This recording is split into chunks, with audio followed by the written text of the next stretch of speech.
Okay, all right, we're back on. Sorry about that. So this is properly us now, then? This is properly us now. Right, so despite the fact it's the three of us and I'm wearing an Expanse t-shirt, this is not Space Virgins. We are the thoroughly sexed up crew. No, although Freebooters. I am caught up with Spaceballs. I don't want to talk too much about it. I watched it fairly recently, so even if we were, I would have been able to I get think through and get it. I think my opinion of it on second watch has gone up a little bit, but I don't know if that's enough to bring it into a 2. Splitter. Enough to bring it to a 2. Oh, wow. I thought, it took me a few seconds to register what you just said. Yeah. I mean, because we're not with Ozone at the moment. But so let's not talk about it. Let's leave it all. Ozone, if you're watching this, stop watching. Well, I mean, we're done with it now. It's already too late. Damage has been done. Okay, Ozone, you can come back. Yeah. Also, for the love of God, stay away from the mic a bit. Oh yeah, sorry. My summer shirt's coming along nicely. Oh. Yeah, see the hole's getting bigger. You've got the off the shoulder, and the neck's getting bigger because I'm just soaking it with water. So it's just like, yeah. Also, I do have a tendency to do this. Yeah. Actually, I'm wearing a high-tech shirt too. You're wearing like a cool modern person shirt. I am, yeah. Like what they might wear on. What a moderately muscular man might wear to the bar. This is a high-tech shirt from Mountain Warehouse, and it actually... I didn't know we were doing fashion today. Oh, yeah. Well, I mean, you started it. Why do I never get cut into these sponsorships? I have to wear this fucking shirt. Get me some of this fucking... It's Chris. He does all these side deals. Yeah, with Mountain Warehouse, which is always seeming to have a closing down sale wherever I go, but okay. I love the idea of like one member of a podcast secretly getting sponsorship. And it's just like, I've just bought this thing. Just bought this. Yeah. It's just weaving it into the conversation. Yeah. No, weaving. Well, actually, this is a completely synthetic cooling shirt. Does it? Because the cooling. What does it? Is it real? It's probably the most comfortable shirt in the heat that I've got. However, I'm presuming it's just very breathable, right? Very breathable, moisture wicking, all that kind of thing. I mean, that's the only way it can. Yeah, I've got some shirts that claim that, and it just... This is okay. However, a long time ago, I tried on someone else's cycle jersey, and it clings to you like it was a skin tight sort of thing. Yeah, that's what the shirts are like. And that's why I don't like them, because they're clingy. They are. I don't like clingy either. But this one literally made me colder when I put it on. Okay, and I'm trying to find a shirt that does that. Is it colder than if you had no shirt? Yes, it is colder than if you had no shirt on. Yes. I want to know how that works. I want to know how that works. I guess if it wicks the sweat, if it makes the sweat evaporation more efficient. But it wasn't. It was literally. I put it on. Bang! It was colder. That's cool. I don't understand. Please, inquiring minds want to know. If it wasn't so hot, I would think about the physics, but it's too hot. If we're inquiring minds, there's something I want to know. Yeah, because I've been Googling this, and it's one of those things where you Google it and you get half of people are adamantly saying one thing, and half of people are adamantly saying the polar opposite. So I mentioned this in chat, but last heat wave, I fancied a corned beef sandwich, so I went and opened. See, I've got this habit of like I need to stop. So I opened my can of corned beef sandwich, and it was a liquid, and it felt hot, like the can felt not just warm but hot, and the corned beef was like a liquid. I could pour it onto the bread.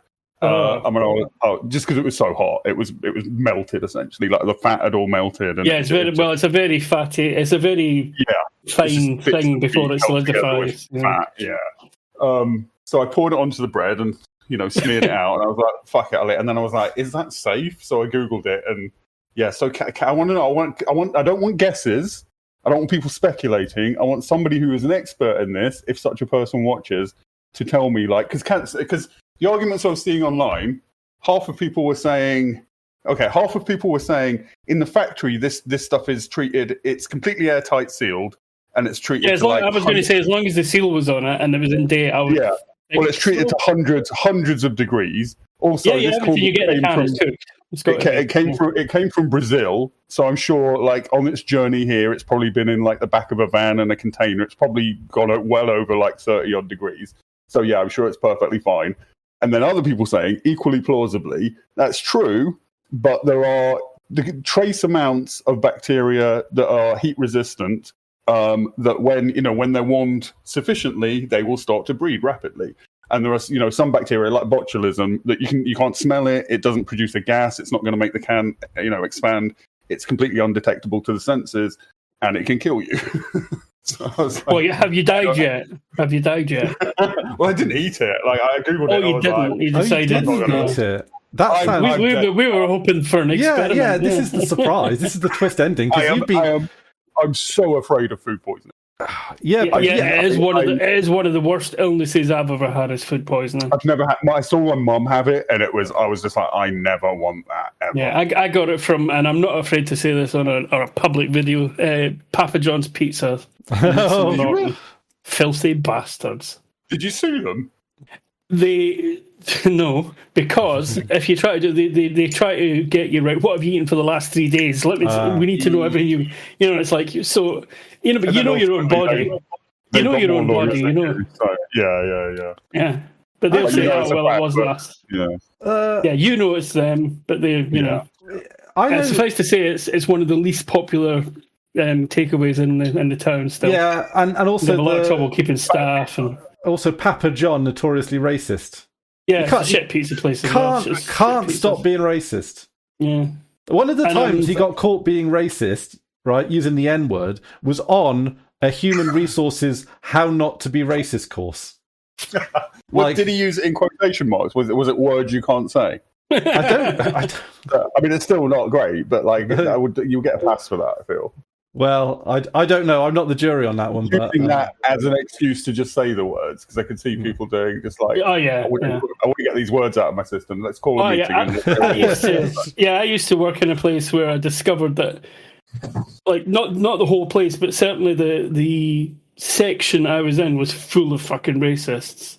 And their excuse for using the N-word was, well, black people can say, can call each other, so I can say, that kind of thing. It's like, oh, I'll tell you what, I got one that really made me cringe the other day, right? So when I go and have lunch in Gloucester, there's like a local known Dr. Foster's there?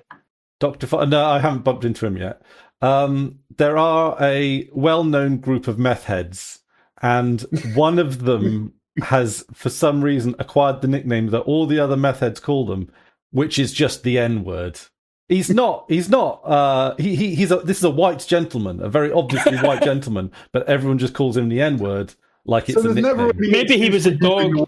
But was he Barnes Wallace's dog? That feels like the closest to okay. It didn't sound okay. Oh, was it you? Okay.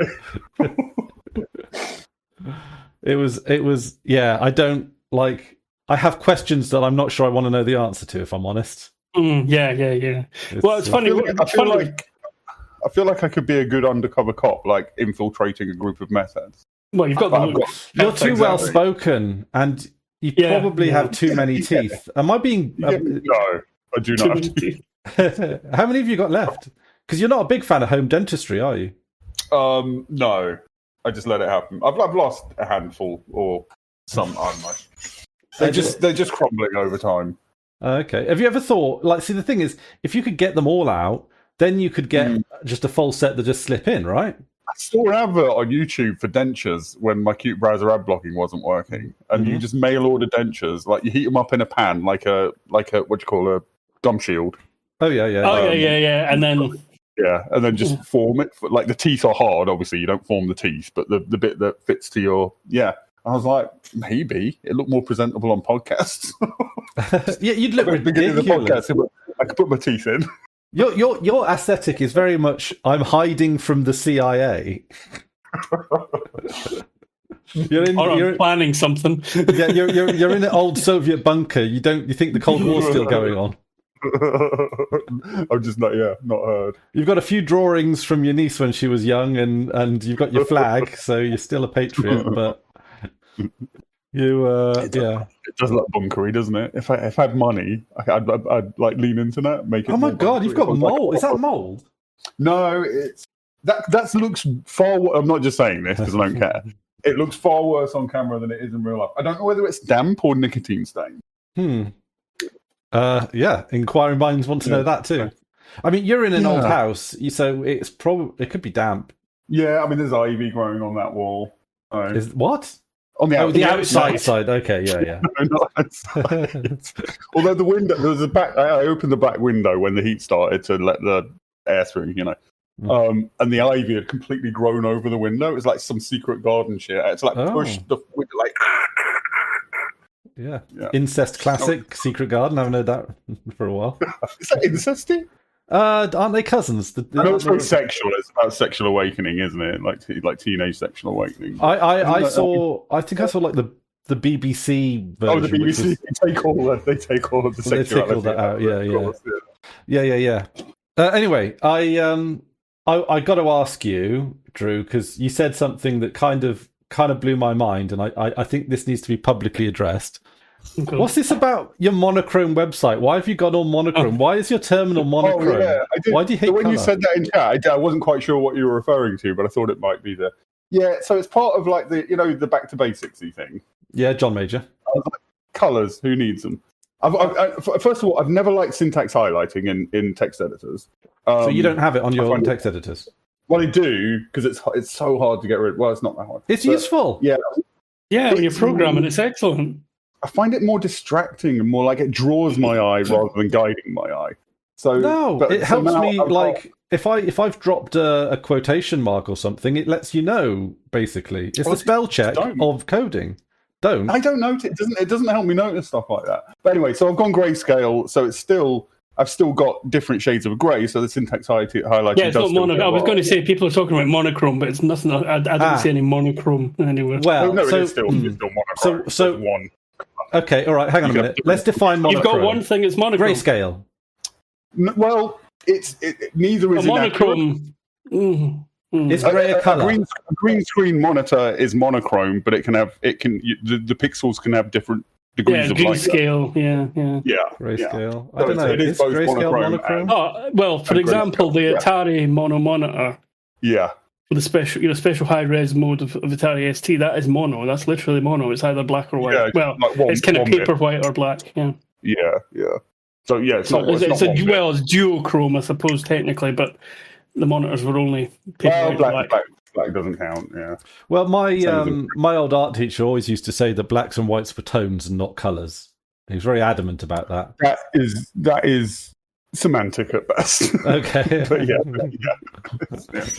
I always found this is kind of bizarre. But he always gave me a higher grade if I drew, like he would ask us to like usually recreate a picture or do something in the style of for homework. And if it was ever like nudie, I'd get an extra, I get a bit of a bump.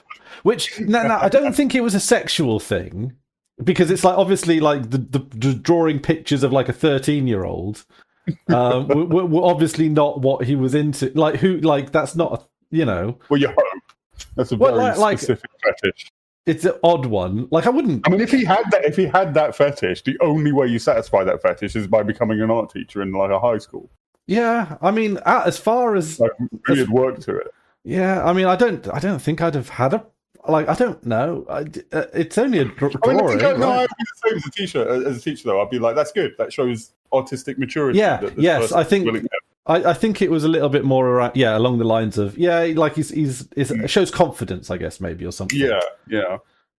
I mean, I was in sixth form, so it was the first year of sixth form, so we were 16 still, I think. Mm-hmm. And my girlfriend at the time for the art exam. So art exam is over 3 days you do a painting. Mm-hmm. And my girlfriend at the time was doing a full self-portrait nude. So she had her own room to do this in, obviously, like a little room where she could go and do that. And every time the art teacher wanted to talk to her, he would just very awkwardly nudge me on the shoulder and go, "Could you go in and tell her?" Walk in and a 16-year-old naked. So what was she doing? Using a mirror or something? Yeah. Okay. Why would you? Yeah, would you actually need to be nude yourself? Wouldn't you? It'd be easy to take a picture or something and then work from that. Painting unless you're. some people have a knack for it, but most people, if you paint from a photo, it looks like you're painted from a photo. It looks different. Oh, you get the flatness of it or something. Yeah, because it's like depth perception and like a photo is like yeah, looking it's like only one eye. yeah. Yeah. It's more the opposite of you get the flat, because when you paint, you're not looking like when you look at a scene, you're looking sort of in a fixed position, and so the lens things happen around the edges. But when you paint, you're looking at that area and painting that, and looking at that area, so everything is kind of flat, unless you work very hard to make it not that. Whereas when you paint from a photo, it's got all that lensing stuff because that's there in the photo. Gotcha. Yeah, that makes perfect sense. Oh, wow. That makes you can sense. work past that. I had a friend who was very good at painting from photos and making it not look like a painting from photos. Alan does that. Alan that paints from photos. That explains so quite much. a few pictures up. There's an art shop in Chepstow, and they'll do things like they do like wedding photos that they then paint out, and they cost a good amount of money, like 600, 700 quid, things like that. Oh yeah, and they do look like painted photos. It's really kind of just struck me that Well, if you look at like Renaissance artwork, excluding like Vermeer, kind of cheated to use the camera obscura. But if you look at most Renaissance artwork, or early Renaissance, and like for example, like the figures in the foreground will be in focus, the midground will be in focus, and the background everything's in focus. Yeah, which obviously is not the case in a photograph or whatever. In a photo, although lenses do come into it, don't they? But in real life, you can just flick between distances easily, though, obviously. Yeah. Your brain is used to it. Well, that's one of the harder things learning about driving a bus is because you got, like on a bus, you got mirrors and they stick out a fair bit. And you've got to look in the mirror and at the mirror because you got to make sure that you're not going to knock the mirror on something. Yeah, you make sure you're keeping. So you're always. I wonder if like the muscles in my eyes are going to get like stronger or something because I'm always like long distance over here. Like they're like super active. Unlike, of course, Drew, who can only see the distance of his monitor. One day, literally, yeah. And I never had to wear glasses. Always had like perfect vision. But the last few years, my focal length is exactly my monitor. Any further away, it's blurry. Any closer, it's blurry. Do you ever think you can try and get? Is there a way to do glasses from home? Well, it doesn't matter because that's all I need to look at. Ah, fair enough. It'd be strange to see you in glasses. It'd be strange to see Hamish out of glasses. I do not suit glasses. I don't suit glasses and I don't suit hats, which I got genetically from my mum. My mum, you put a hat on my mum, and it was just hilarious. It's a whole different person. Just looked hilarious in a hat. It's Stephen, the roadie. Hamish has got a roadie look. Yeah. It's like, can you help me set up this amplifier? But not a British trucker, like an American trucker. I should have put a hat on then. American truckers wear a bit more colour, though, don't they? Do they? Maybe. Do they? I don't know, like plaid. I think they can be. Yeah, they definitely get plaid. Peanut. He's going to get a hat. Okay, let's see the hat review. Like that's very true. Oh well, I mean, cowboy hat. That's very American now. Yeah. Yep. Yeah. Oh, you're watering yourself like a plant. Yep.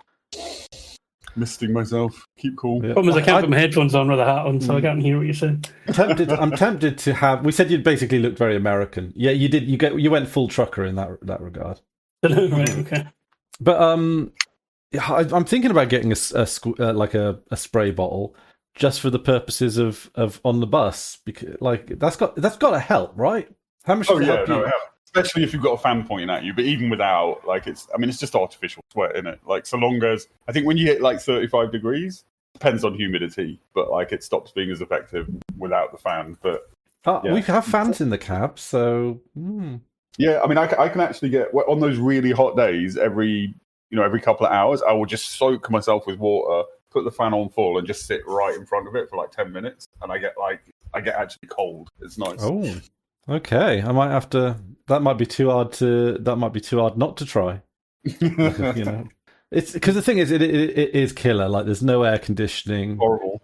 Yeah. It's and I got to be honest. I'm surprised they let us drive for as long as we do under those conditions. It can't be safe. Well, there's health and safety laws, aren't there, regarding like workplaces? But I think certain things have exemptions because how would you? Like, yeah, but usually the buses are actually pretty strictly regulated. It's just this one particular area when it comes to the upper temperature. I guess because it's not usually a problem. Yeah. Well, also, what would you do? Well, the electric buses have you can't aircon. air condition it. Yeah, but the door opening all the time. Surely that makes that quite ineffective. Well, they got them on the electric buses, so that's all. But I think the electric buses are a bit different because you know how heating works in like cars and buses and stuff. It just gets the hot air that comes off the engine. In electric vehicles, it needs a lot of cooling of the batteries. So there's just generally a lot of it just takes the cool air and then just. So you've got cooling already happening, and you've got the excess heat from the cooling in case you want to make it hotter. I guess. Yeah. I guess so. Yeah. I mean, I've not driven. They don't let me near the electric buses. Those are too fancy for you. Too fancy. Don't let you near them. Well, I'm a country driver. We're always knocking them up, aren't we? Yeah. They get in a horrible state because the trees and the branches over, they grow over. Yeah. What's the range on the electric buses? Haven't got a clue. They I imagine it's not as much as a. Well, they've got buses are huge, so they must have loads of room for batteries. Loads of room for battery. They've got massive batteries. To be honest, it's probably the same set of events where it's basically they're charged overnight. Where in the same way that buses are refilled. Can they go that long? Like, can they go all day? Yeah, I'm pretty sure they can. Because you can just have more batteries, but more batteries is more weight. It's one of those problems, isn't it? You have more batteries.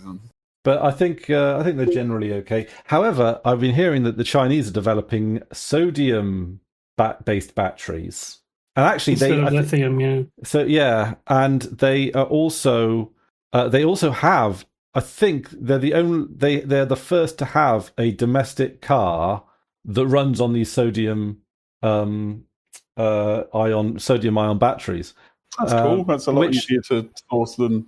So it's pros and cons because they're not as good as lithium ion, but if they're cheaper to make and cheaper to replace and all that kind of stuff, you could probably work around it a little bit. And the technology, of course, is only going to get better anyway. Definitely for certain things, maybe not for where you need super high density, but for like things that don't require that much density. From what I've learned about, I think buses are actually the ones that benefit from this because you can just make them big. In terms of the scale. It's a bit like hydrogen as well. Like hydrogen works much better on the bigger the vehicle, not necessarily due to the weight, but just due to the size of the. Hydrogen is a problem because of storing it, isn't it? It's like a really. We have hydrogen here in the UK on things like bin trucks and stuff for years now. Really? Really? Yeah. I've learned I've read posts by people at least claiming to be like engineers in the field. And like just because hydrogen is so small, yes, like the tiniest, like it will just like even if you got what you would like a gas cylinder that you would have like propane in or whatever. Yeah, the equivalent thing with hydrogen, like after a few weeks, it's just empty. It's just gone. Yes, there's a name for it. Where it wears away. It will almost like migrate through the metal, like it's small enough to like eventually just. Yeah, there's a term they use. I've forgotten what it is now. Where it chips away at whatever it is to store it because it is the smallest molecule. But yeah, all I know is that we've got like one of the local councils in the area have hydrogen bin lorries, and they've been using them for years. So maybe it's just a case of because the thing is, if you're just keeping them in tanks, yeah, sure, maybe they only last a short while. Recycle the tanks or something, or I don't know how it works. I haven't got a clue, but I think I just heard that it's not feasible because of the engineering problems. But if it is, that's cool. Yeah, because hydrogen's. Yeah, I mean, the thing is, that video. Are you talking about hydrogen solubility by any chance? That sounds right. Yeah, maybe. Yeah, because the distortion in the crystal lattice of metal. Because it's not always perfect. Hydrogen can sort of get through, you suggest. It's kind of like it can. It's small because it's so small. Yeah.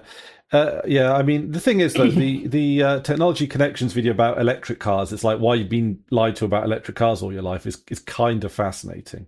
What's its main thesis? It covers basically all the myths about the electric car and why they basically bullshit. Well, I don't know what the myths are. What are the myths? Things like batteries are actually quite bad for the environment, things like that. But the batteries that we have in things like cars and stuff is basically a closed loop of recycling. So actually, batteries make very little waste in practice. That's good. It's a bigger, like your AA's are probably a bigger problem than things like car batteries. Because people just sling them out into general waste. We should be doing more about that, really. If you put them in recycling, they don't always take them either. No, that is true. Sometimes you just leave them in the bottom of the bag thing. Yeah, the best thing you can do, which no one ever does, is take them to a supermarket or a shop that will have a battery recycling thing. Yeah, but who fucking does that though? That's the thing, isn't it? Well, and I mean, you sometimes wonder if they actually get recycled properly, because that's part of us individual, like consumer recycling and things like that is just part of the carbon footprint bollocks. Really, we do. You know, okay, everybody, it all adds up, but there are 2 or 3 specific industrial and particularly wasteful millionaire billionaire type things going on that are the biggest polluters. Yeah, it's the things we can see though. I think that can get a little bit overstated. Like that's 100% right about like the idea of the carbon footprint is literally propaganda. That was the corporations taking the emphasis off themselves. Yeah, and I think the argument that leftists often make is like it's not consumers that create the vast majority of carbon comes from manufacturing, right? Essentially from industry, but that does make the things we buy. Like it isn't unrelated. Like, there is. You know, there's connections, and as I did say, that it all adds up. All adds together. The one thing that gets me, right, and I'm surprised the Welsh government didn't try and do something about this when they were empowering Wales, because they're quite, good on the small stuff when it comes to recycling, is why are we allowed to buy plastic bottles when cans are right there? Like, you have why did they stop it? I mean, well, I suppose one reason to stop glass bottles is safety, but they do take an amount of energy to make. We can recycle things. Well, like milk, we talked about this before, like the fact that they just used to reuse milk bottles. Yeah, like when you got your milk bottle delivered, they just got washed and then reused. When you get Iron Brew in Scotland, I don't know if it still is the case, but when you buy Iron Brew in Scotland, the normal method of buying it isn't a 2-litre bottle or a can. It's a 750 milliliter glass bottle, and you trade it back in. You trade it back in, yeah. But I also remember, because I mean, this is like classic old person rant, but packaging, like everything's wrapped in so much fucking plastic. I know. Like when I was very young, this is like the beginning, the earliest memories that I have, and this changed in my early lifetime. Like going to the grocers with my mum. And like you would go up to the counter and say, "I want this much cheese," and they would cut you off that much cheese, wrap it up in like wax paper, and you took that home.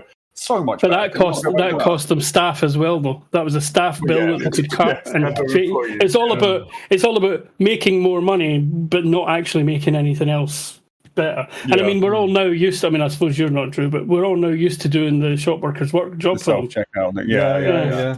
And to make you feel extra specially loved as a customer, they've got cameras watching you, they're weighing everything to the ground. There's still half a dozen bloody staff hanging around anyway, because if I'm doing what do you call the person who works on the till? But if I'm doing their job, I would shoplift enough stuff to pay me a wage for doing that fucking job. Well, interestingly enough, it is a source of shoplifting that is quite big, but I can only imagine the reason they don't do more about it is because it's still cheaper than hiring. Yeah, because they don't even call it stealing or shoplifting, they call it wastage, don't they? Yeah.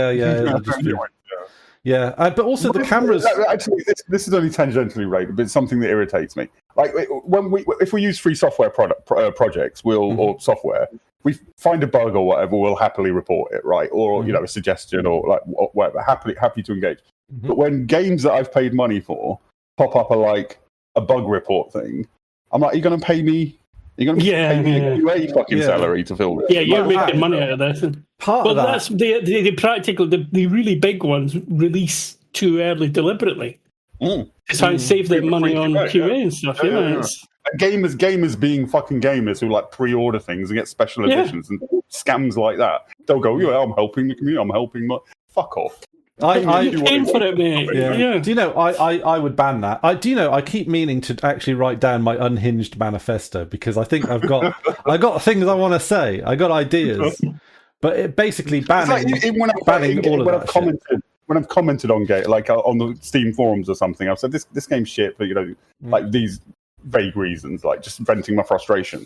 And the developer's like, "Oh, can you talk more about like this so I can, maybe think about fixing, And I'm like, "Well, yeah, give me a QA fucking consultancy fee, and absolutely, I'll do that." But do we feel differently because one of the things I really like is when people tell me how to get a game working on Proton DB or something like that.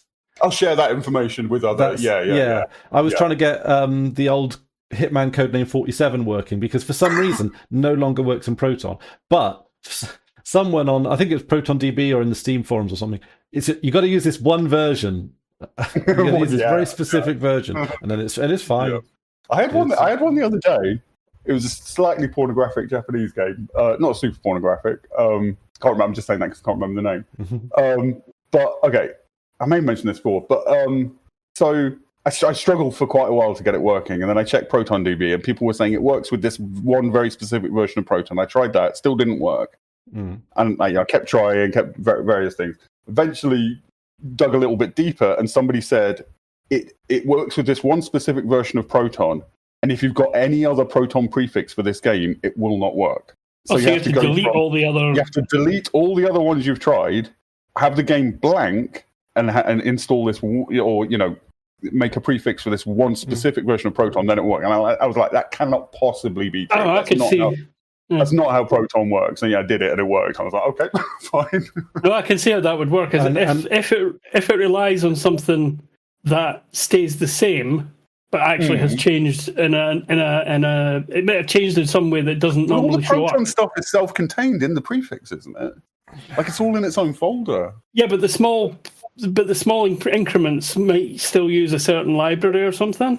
And if you install it fresh, you might get like a maybe, yeah. Like the bug wouldn't be a bug as such, but the bug would be that it wasn't inserted into the version numbers properly. Clearly something's happening. So that sounds. So something's changed, but they've not thought it worth versioning. Can you with a flat pack just take the flat pack version of Steam, the specific version of Proton in the game, and just bundle that up in one Steam package, and then have Steam fly everything out? Does that have Steam running a containerized version of Steam? Yeah, that's like that. Somebody a couple of years ago released a new Apple II game on Steam, right? Nox Arceus, and that game runs. So all you get in the download is a disk image and an emulator. Okay. So, and because the disk image is the entire Apple II disk image, your save games are written to the disk image, which also contains the game. So they literally can't update it via Steam. Oh, yeah. So when they update it, you have to go to their Discord and ask them for a link to a download, and then you replace it. Which is, I had a slightly weird one when I was getting Rosie over onto Linux, where she lost her Shapes save games, which I thought was really strange because I never had a problem. Shapes always synced with Steam Cloud. Yeah. But for some reason, I worked this out really quickly, which was, well, let's just try it with Proton and run the Windows version and see if it's the save games just for some reason aren't. Yeah, and it was the case. The save games came back, which I thought. Games that have a Linux version, unless I know for a fact that the Linux version is well made, I'll just, without even trying the Linux version, I'll default to the Proton version. Well, it was a seamless transition. Like it didn't. It works better 99% of the time. Yeah, it makes sense. Not because there's anything wrong with Linux, but because game developers don't know how to code on Linux. That's they're similar to when it really gets me when itch games on itch. I love itch as a platform, but then developer develops a game for itch, it gets a little bit of traction, they got the clout to then go on Steam, and then they leave the itch version to die when they go and publishing the game on Steam. I've not seen that, but I can imagine it. Oh, it happens way too often, and the thing is as well is that often the case is that like the money that you put down on the itch version is like what you call it. It's a bit like crowdfunding type of thing. Yeah, basically. Yeah. And there are certain games from small developers. I'll chip in a few quid for crowdfunding, but then the second they get the money and the clout, they don't update the itch anymore. It's like, what happened to your old school fans? That's kind of disgusting. Yeah, because it's not that. I mean, I know it's hassle, but it's not that much fucking effort, is it? No, I mean, I certainly don't begrudge them from going on Steam. Although no, not at all. In an ideal world, developers would take a bit of a stand. But okay, look, you're making games; it's your job, whatever, right? Itch is better, but it is one of those. It's still a commercial company. It's still proprietary. It's still like they behave better, but it's. I mean, Steam isn't a bad company it's like either. arguing for Blue Sky over Twitter, right? It's that. This is much better situation. Steam, a decent company. Itch, a decent company. Yeah, you choose to. They're both decent. Yeah. Relatively. So I don't want to like. Yeah, it's not. I'm not going like full tribal. Formula. Just on the subject of itch games, an itch game. This is one of my heat distraction games. Last heat wave. ! Amiga sign. Factorial Amiga, my dystopian robot girlfriend. It's a game on itch. It's free. It's about you get a robot girlfriend and have to fuck her on live streams to make money to pay your rent. And it's very, very good. Do you want to know something? Some prejudice. Surprisingly narratively deep. Oh, okay. All right. You got to write that down. I'll never remember that, but I'm interested. I'll paste it. Well, how do you put in an Amiga symbol in the copy paste? I think if you just search my dystopian robot girlfriend, which is actually what it comes up as when you. Oh, right. Okay. I was looking for Amiga. Before you mentioned the right, you meant Amiga, the Greek character. Oh, sorry, I thought you meant like there was some. Omega. Not your Bloody Spanish hell! Friend. Amiga. Right. Oh, no, Omega. Amiga. Alpha to Amiga. No. It's the Amiga is Spanish female friend. Yes. Yeah. So, your Amiga was your robot girlfriend. Yeah. Anyway, I developed this new prejudice, and it just came in my head. It did. Right, black people. Oops. Kinky. Whoops. Well, so you know how YouTubers and social media types now have taken to sporting the ironic mullet and mustache. Mm. Yeah. No, they're not. No, there's a lot of kids around here doing it. I say kids. No. I see kids around here doing it too. But the thing is, it doesn't matter, right? Whenever I see a guy like that, for some reason, my brain goes, his girlfriend does OnlyFans. And I don't know why. I don't know why. Hey, the ironic mullet is better than the hairstyle that's been dominant with young people for the last, 10, 15 years, which is like just the pile of curls on top, just the pile of hair, like short hair, and then a pile of hair. A pile of broccoli too. Hair on top of that. I hate that shit. Except unless it's on a woman. No. I don't want that haircut on anyone. It looks fucking stupid. I want more. There was a period where we started going into asymmetrical haircuts, like very severe, side. What do you call it? Like shaving the side. Yeah. Undercuts and then the hair going one way and shaved differently on this side. I love that shit. I want more asymmetrical hair. Yeah, because you would like the Thompson twins then. Yeah, aesthetically. Yeah, which one's the Thompson twins? What are the 80s pop band? Yeah. Oh, okay. Well, trio. Named after what? Are they named after? Is it Tintin? From Tintin, yeah. Yeah. Two is it detectives or something? There. Yeah. Oh, I see. Yeah, that's kind of fun, isn't it? Yeah. She had a tattoo on the side of her head as well, which was quite. Yeah. No, that's a good. I don't hate that look at all. So anyway, this monochrome business of yours. Yes. So monochrome. You want a monochrome? What you call it? A terminal monochrome website. Well, I've got monochrome in my terminal, and I'm not 100% committed to it. I'm living with it. You switch your desktop graphics to grayscale. Yeah, but I don't want to lose colors in video films and stuff like that. I thought about it, and it would be because black and white is definitely easier on the eyes. I think it's calmer to look at. So I like that aspect of it. You're definitely losing some information, but I don't know whether it's necessarily that useful information that I'm losing. So I'm just going to live with it for a bit and see if I can get on with it. But I did also think about making my website, including images and stuff, just completely grayscale, like you're looking at it on a black and white screen. See, that used to be easier with computers because the computer itself would deal with that because of the graphics modes. Yeah, well, you can still do that. You used to be able to do that, because they were palleted systems, Yeah, no, you can do that in your graphics card settings. Yeah. Friend, but you haven't changed yet. No, you've still got blue. I mean, you're quite close to being monochrome anyway. Well, like I say, the pictures and the emojis would be the really noticeable thing. Well, you don't have any emojis, do you? I do on some part. Yeah, I mean, I see. literally about emojis and stuff. I was just wondering how many colours I use on my website. I think it's 4. Two shades of green, a yellow, and a purple. I'm going to do it now, and we'll see what you think. Okay. Okay. Give me a moment. The monster. I quite like the color scheme on my website right now. Yeah, no, you're really good with colors.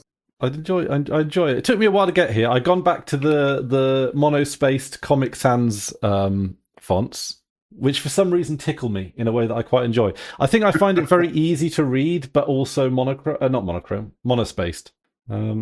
Yeah, I don't like that font, but the way it's used on your site, it looks decent. You're not supposed to like it. It's a bit like the ironic mullet of fonts. Ironic. Okay, I've updated the site. So if you go to like the Jewel post, which has got pictures on it, see what you think. The Jewel post. Okay, let's see. I forgot what's the full address. Monstro. Friendo.monster. Friendo.monster. Oh, how did you turn them all black and white like that? Oh, yeah, that's just CSS. Just a CSS thing on the body. Set it a grayscale filter. Oh, I like it. And if you click on the images, you get the actual image, which is color. So it's not like you're missing out. Did you do that on purpose?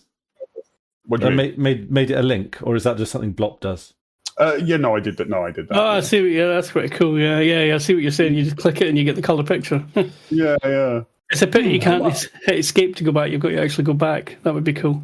Well, it's an actual picture. It links to the actual picture. Oh, yeah, just link to the picture. Yeah. I hate websites where you click on a picture and it's just link me to the actual fucking picture. Oh, yeah. Yeah, you've got a point there, yeah. Well, you don't even have back buttons on your website.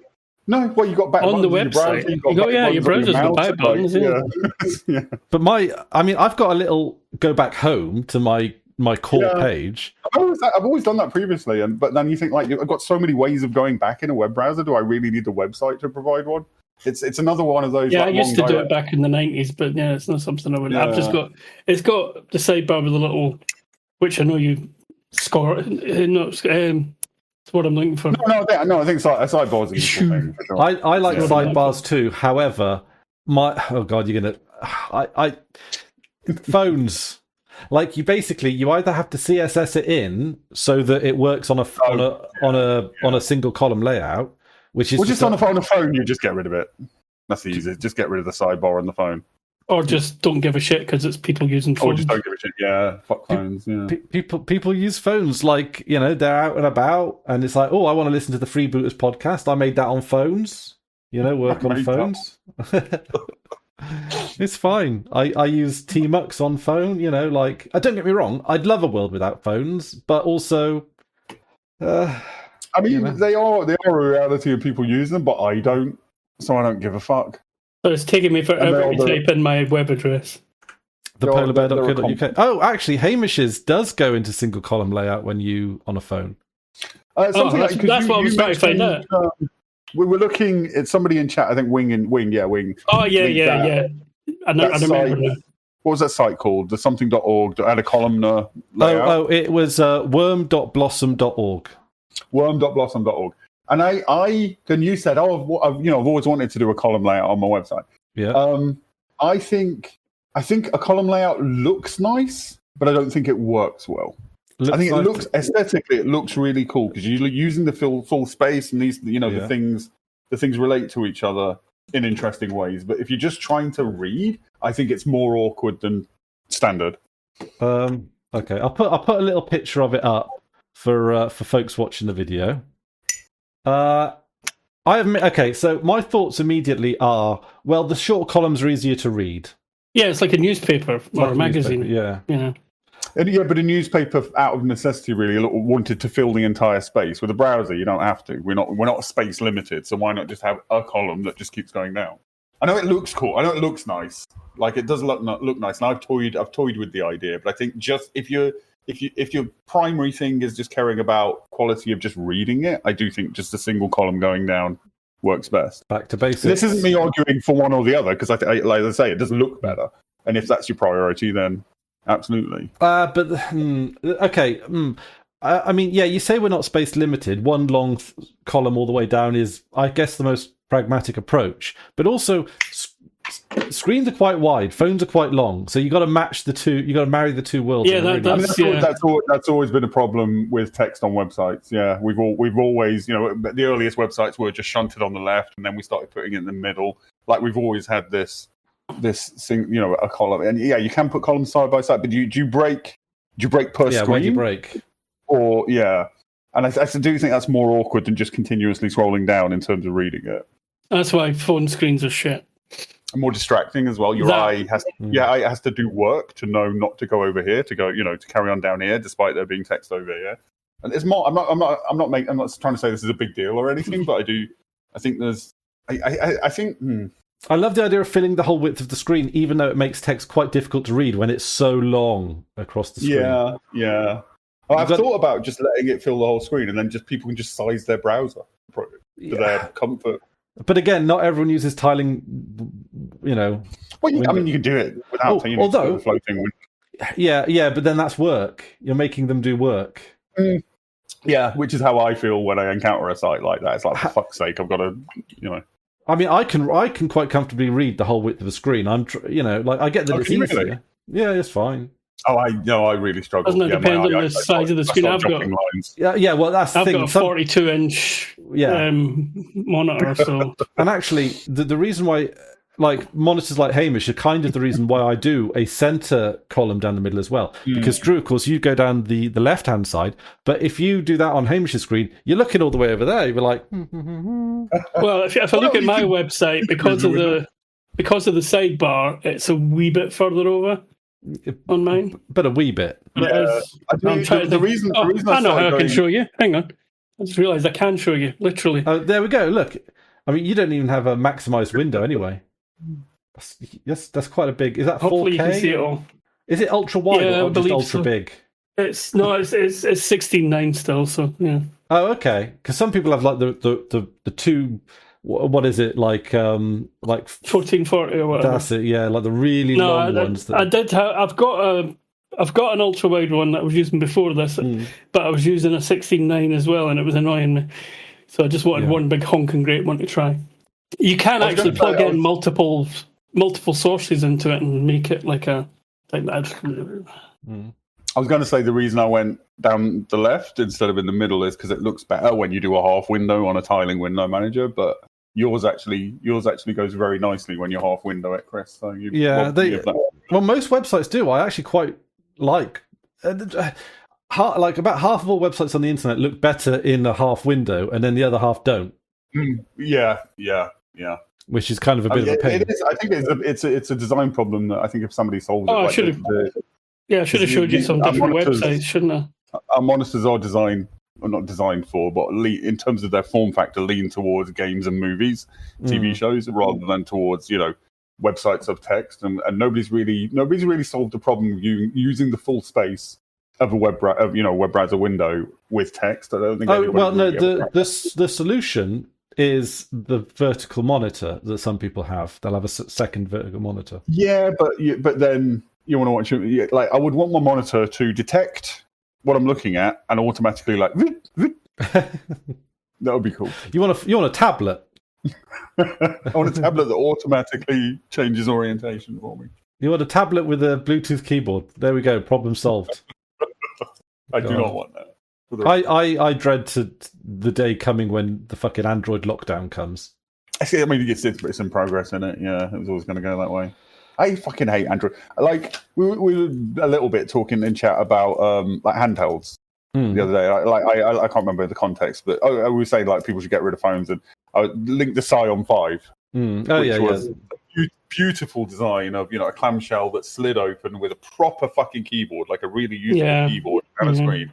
And I wish that form factor was still. Yeah, they were very machine. Phones certainly have their places for a certain kind of convenience. You make compromises for it, but it's the operating system that's fucking terrible. Like, Android is horrible. It's based, and it pains me that it's based on Linux.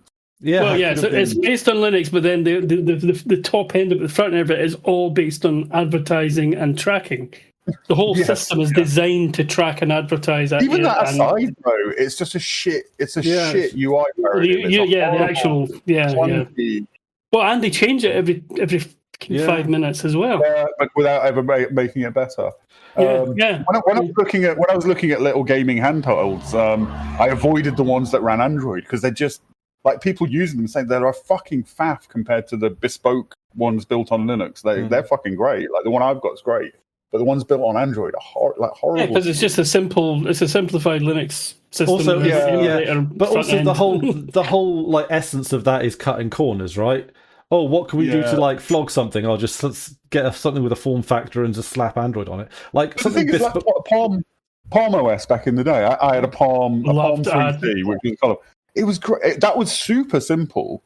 Like all you could do was launch apps and then use the app, close the app. Like that's really all you could do. But it worked well. I got really into those for a while, yeah. They're really good. I really like the Palms, and the Palm OS. I have to really... My next phone, I'm really going to have to do some soul searching as to whether or not I want to splash out on something that runs something other than Apple or Android.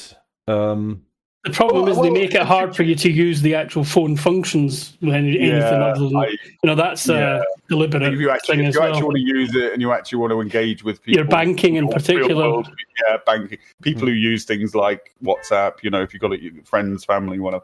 But WhatsApp's pretty good at running on stuff. The Scion 5 style that size device that's kind of like it's like a very tiny laptop, right? Mm-hmm. Like a netbook but smaller. Like, why doesn't that form factor still exist? Because I think there were lots of people who would like something between a phone and a laptop. Yeah, and imagine you, Chris, if you had the option between a phone and a modern version of the Scion, you'd go for the Scion, right, with a full keyboard and. It would certainly be tempting, yeah. And there was that Nokia, wasn't there? Nokia N something that had a similar, that sounds right, yeah. Yeah, but I don't know why they didn't sort of stick around. I don't know why that, because netbooks were popular before tablets became a thing. I really like netbooks. I like netbooks. I had a netbook for years. What would be quite cool is if you had a like one of those Scion mini things, and then you could just SSH into your system, and it would be the exact same system on your desktop and on your phone. Yeah. Well, that's kind of what Ubuntu were trying to do with their phone stuff, like the convergence. Not quite that, but the convergence device where you had a phone that was a phone. And then when you got home, you docked it, and it was your PC. And like that's, I don't think Ubuntu had the right take on that idea. But I don't know why Android, for example, because these Android phones are fucking powerful now. Like they're probably, I don't know this is a fact, but I assume they're somewhere around the power of like a Switch, right?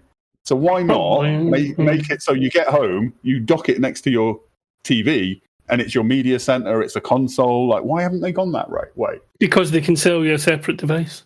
But it's not the same companies. They will be taking. It doesn't matter. They're all connected in a. Yeah, they compete. They don't want to step on each other's toes because one day they might want to get in the same areas. But in certain areas, they absolutely. If Google I think I was listening to one of the Linuxy podcasts. I think it was Destination Linux, and they were talking about how. One of the newer versions of Android, this might have been a while ago though, they were working on a mode, like a desktop mode, as part of Android. I've tried that, and it's horrible because it's Android. That's the problem. Like, when I say like doing it, I mean doing it well. Like because it's full screen Android with a menu. It's the shitty Android apps, and some of them get that they're in desktop mode, some of them don't. It's like using Linux on a phone, which is just a similar experience. Yeah, well, so I don't know. I mean, I might have to do some research as to whether or not I can get banking apps working. And WhatsApp can work on a lot of things. I don't think WhatsApp would be too much of a problem. I mean, working in a web browser, can't it? But you know what I mean, like those kind of things where you're expected to have it, and it might. Yeah, well, that's the other thing about Android. Everything in it is web. Oh yeah, it's all it's a web application. It's just wrapped web. So why not just use I mean, I know for you, like the free software. For something like a phone, I would just give up on the free software stuff. It's not. I don't think it's viable. But it's not just the free software stuff. Like the free software stuff is part of it, but like the F-Droid stuff is a repository of software that isn't laden with advertising. That it runs relatively smoothly. Continue working for much longer. And they're trying to block that. Yeah. What I was going to say was, if I was buying I'd get secondhand. I get a refurb or something. But if I was buying a phone rather than relying on hand-me-downs because I don't give a shit, I think I would go iPhone, just because it's a marginally nicer operating system. It's a much nicer operating system. It's just locked down. That's the. But Android's going that way, and exactly. So what's the difference? I know it's a somewhat dubious argument, but I think it's also somewhat true. I think your privacy is a bit more secure on Apple. Only because that's not their business, and they want to lean that way because that's not their business. Well, the thing is, if it has a SIM card in it, your privacy's fucked anyway. Like, to be honest. Yeah, but it's to whom? To who's whom? That information? I don't want Google do what Google does. They're an ad company. They're a surveillance ad company, whereas Apple aren't. I don't know. I'm sure over the years I've read some equally awful stuff about Apple. Like I will say, it's better. There's some recent stuff. Yeah, like I've had Apple phones for work before, and they've done everything that I wanted to do well. Like I'm not like the quality of them. Whether they're worth the money, that's a different question. But it was certainly it was certainly like. But then again, the second-hand option is an option. So. Yeah. I don't know. I don't know. I think I just get a refurb iPhone just because. Yeah, the free software, the fully free software versions aren't really viable. Android's getting more locked down, and iOS is just more pleasant to use. No, I would never say that for a laptop. I'd never get a Mac laptop. I'd never get a Mac desktop. But specifically for phones, just it's because I don't care about phones. So if I cared more, I would care more. Yeah, with me, because I'm out and about so much, it's a bigger part of like I wish I could have this thing that is quite a not say a big part of my life. I don't have that many apps on it. Like it's an RSS. Well, the frustration is, especially because we don't use many apps. The frustration is that like there's no technical barrier to it. It could be a thing. It could easily be. It could easily be a thing. Oh, it's literally to maintain monopolies. Yeah, WhatsApp, banking, Discord. There's a few work bits that are optional. I could just go on the websites for that kind of stuff. Yeah, there's really no particular anything holding me back. I do need the phone part of it, but that's just that. I can, any phone will do that. Any phone will do that. Do you actually use your phone as a phone a decent? Well, when like stuff happens on the road, that's how we ring control, traffic control. Right, yeah. So that's why. As a private citizen, do you use? Not because people don't generally much, do they? And when they do, it's a WhatsApp call or. No! If I look through my call history, it's Rosie and traffic control. The two people who I've probably ever when you called. Call Rosie, it's phone call, not a WhatsApp call or a. It's a phone call. Just in my break, we just chat on my break. It seems like I'm prying. I'm just curious. No, listen to. It's twice a day, 3 times on Sunday. As the old joke goes. Yeah, it's phone numbers are just they seem so like anachronistic to me. Really, like I don't like using them as ID. I don't like. It's just like that. Then like nothing to me. I wish we had a. I don't know. It just feels like a clunky way of doing everything that it does. But sorry, how do you mean? Well, like how think about two-factor authentication or verifying an account, like to make sure you're not a bot or a. Oh, you don't mean phone numbers used as phone numbers. You mean phone numbers used as everything else? Yeah. Yeah. Well, I mean, I've said this. It's so obvious, but why is because I don't leave the fucking house. I don't. The only reason I have my phone is for things that force me to authenticate via the phone, via SMS or whatever, like my bank. Why is the canonical device the one that I could easily drop, lose, or have stolen? Yeah. Oh, yeah. Why is the non-canonical device the one that's sitting on my desk? Yeah. Someone came on my bus the other day and they were like, I think I've left my phone on one of your buses. What can I do? And I was like, oh, it's all right. We can print out like a ticket with a phone number on. Oh, you don't have your phone. The phone number's useless to you. didn't know what to do. I got to be honest. Like, I felt for the guy. Like, I mean, he needs it to. That's what scares me about people that put everything on their phone. My whole life's on it. Well, why did you trust your whole life to somebody else's device? Well, no, it's all right because it's in the cloud. Not even your device anymore, you know. So it's backed up in the cloud. It's fine. Oh fuck! Oh, God. It's people who've like young people who've like their entire life has been on and with the phone. Like Danny, like every now she has to go and like clear out her cloud because it's too full. She's got photos from when photos she took when she was 5. You know, in this cloud thing on her current phone. And it's like a whole life, like literally a documentary record of her entire life, and it's gigs and gigs and gigs just like stored. It's insane. That's amazing, yeah. Well, there was a thing the other day. There's a case I was following. I think I mentioned this in another video, and part of this, I think I mentioned about how people just they'll use a platform and just think that it's theirs. You know, I think I mentioned this. It was somebody on YouTube, so they were surprised when somebody was able to take down a YouTube video, basically. But that got worse. Is something tangentially.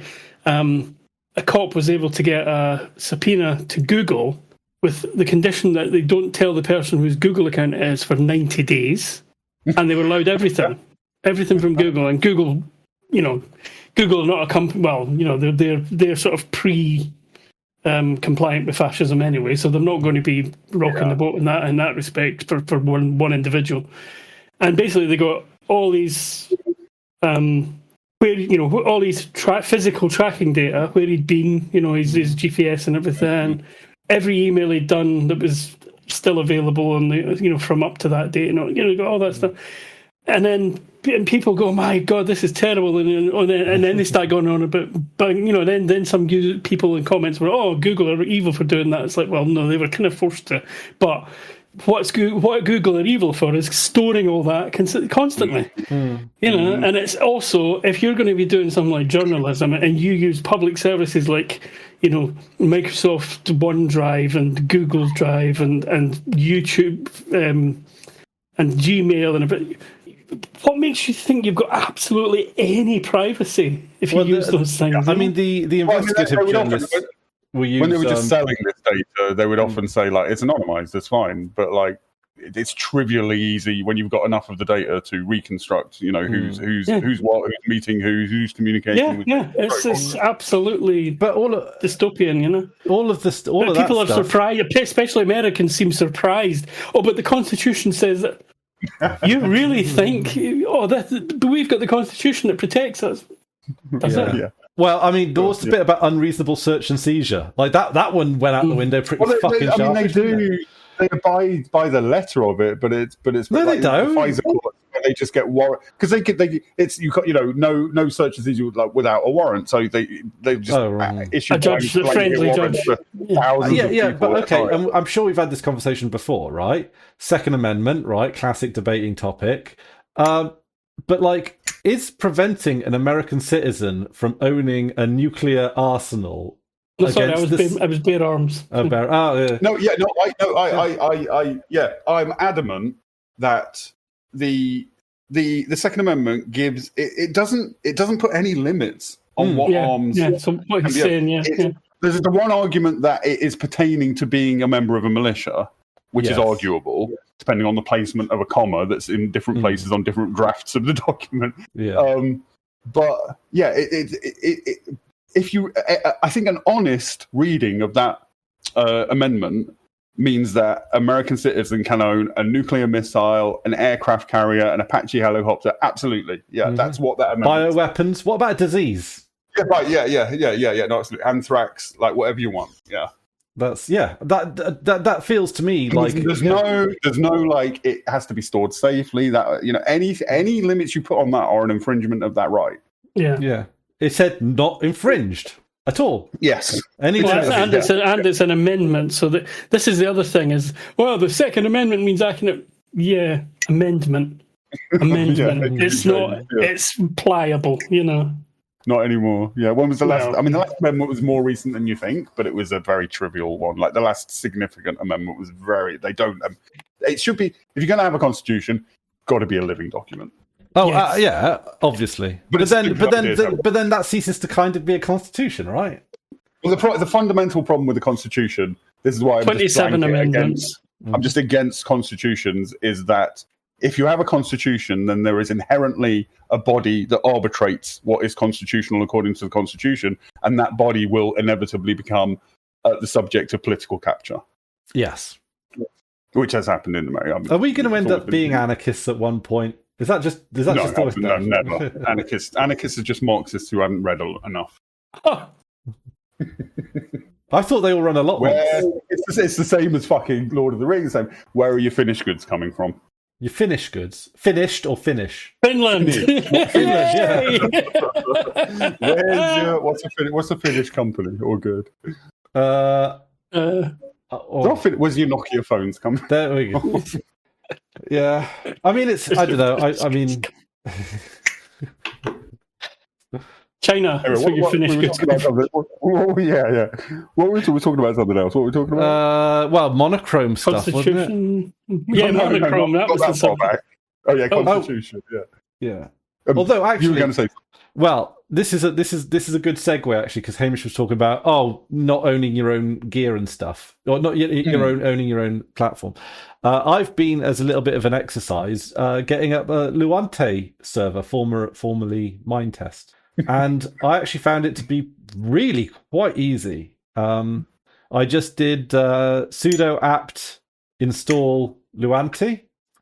I did It's a Debian server, isn't it? Yeah, Debian server. Didn't bother. I just got the Debian repo version. If I wanted to, I guess I could probably find something newer. But it did the job that I needed to do. Yeah, isn't that the thing with games though? That isn't that the sort of sticking point with monolithic sort of distros. That games need more up to date things and stuff. generally they don't, not the free software ones. Often not, No, and okay. Debian can sometimes be quite good at that kind of thing anyway. And it does. I wasn't. Yeah. Before we get lost in details and stuff, do you want to give out the address? Because I mean, you really want people to engage with this, so give out the address. Okay, we'll just get it's luanti.freebooters.uk, but it's still very much in the setup process. So if you want to build it, it's a creative server, no survival mode or anything like that. Don't do it on the bit you spawn at, right? Because that will probably be cleared for some kind of lobby. So just go off into one direction for a little bit, not too far, and just have a go. And let me know in the Discord if you work on something you don't want it disturbed. I'll maybe try and find a way to protect it or lock, whatever. So at the moment, very early stages, alpha stage at the moment. But basically, I've put on a bunch of mods. I'll probably be putting on more mods. I'm really at the moment was just trying to see how easy is it. And it's about as easy as setting up a Gemini server. It really is. You install it. You just put in a few commands to generate a world. You download the mods and just stick them in the folder, the specific folder. I use git clone. So, when they put the mods out on GitHub, you just go git clone, boom, into the folder. That's one nice command. Yeah. Piece of cake. I've got custom skins on at the moment, but I don't have many skins in the skin library, so I'll work on that. It was easy as trivial to set it to a subdomain as well. Piece of cake, and didn't need to do anything with Caddy. It manages the server itself straight from the package. Because I was expecting, do I need to reverse proxy into Caddy or something like that? Nope, none of that. It runs perfectly fine, no bugs. It's just install it, run a command to generate a world. Do some config files, basic stuff, message of the day, name of the server, that kind of stuff. Set an admin and, set permissions. It's all done in config files, and you just look at, it's all in the documentation, and you just run it. It's a piece of cake. And then, I did a systemd service. So if it crashes, it will just fire up again. Just come back up, Come back up. And what I've done is I've got a little command in the terminal, the SSH terminal, where it's sort of just a bit of a backup and reset command. So it takes the service down. Because it uses SQLite 3 for the database, you've got to cut it or stop the service from running before you back it up. So I've done a little script that just takes the service down, copies the world into like a tarball, and then fires up the world again, all in one comment, all in one command. So it's just a little bit of a, if I'm installing a mod, I run that command at the end of it, boom, boom, and then it's reset it. If I need to reset it, boom, boom. Okay, it does a backup in the process that takes no time, but whatever. Like, it's just one command in a little bash script. You don't need to do it as a bash script, but it's just... I'm assuming over time, though, this will get slower and slower as it gets more populous. It could do. I mean, maybe in a year's time I'll do a reset or something, or I don't know. I'm still very much learning it and working it out and all that kind of thing. I don't. It's only ever had one person on at the moment, so that might change. But to be honest, I'm doing so much with the server and having so much of a fun time with it. I'm not beyond upping a tier or whatever. Because we use it for Owncast, we use it for and am I being a bit risky by having Owncast and Luante on the same server? No. If you're doing stuff for like a corporation and you want blah, like no, but people get too fucking finicky with that shit. Yeah, the ones that have to be separate from me are PeerTube and Ice Shrimp because of their ability to fill the data. Which one's Ice Shrimp again? Music? It's the microblogging one. Oh, right. It's the microblogging one. It's Mastodon's sort of... Well, it does a lot of things that people are getting excited about in Mastodon. These other ones have been doing for years. Yeah. It's crazy. Yeah. I liked when I can't remember what I was using, but I can't remember what it's called, but one of the bigger ones, and just the unlimited post length. Yeah, things like that. I don't think you can even change in Mastodon, even if you self-host. I think you have to go into something pretty low. Yeah. It may have changed since then, but But the problem, I get them saying that is the nature of the format. I understand that. Yeah. When other clients are allowing you or servers are allowing you to do that, it's kind of a pointless stance. Yeah, I'm really kind of waiting. Obviously, they want to be as service. The people who make Mastodon don't care about the Fediverse. They want to be as service, a product. It's so frustrating when you're arguing with somebody. You're trying to make your fucking point and trying to cram it into like this character. I hate that so much. Not that I do it anymore. But.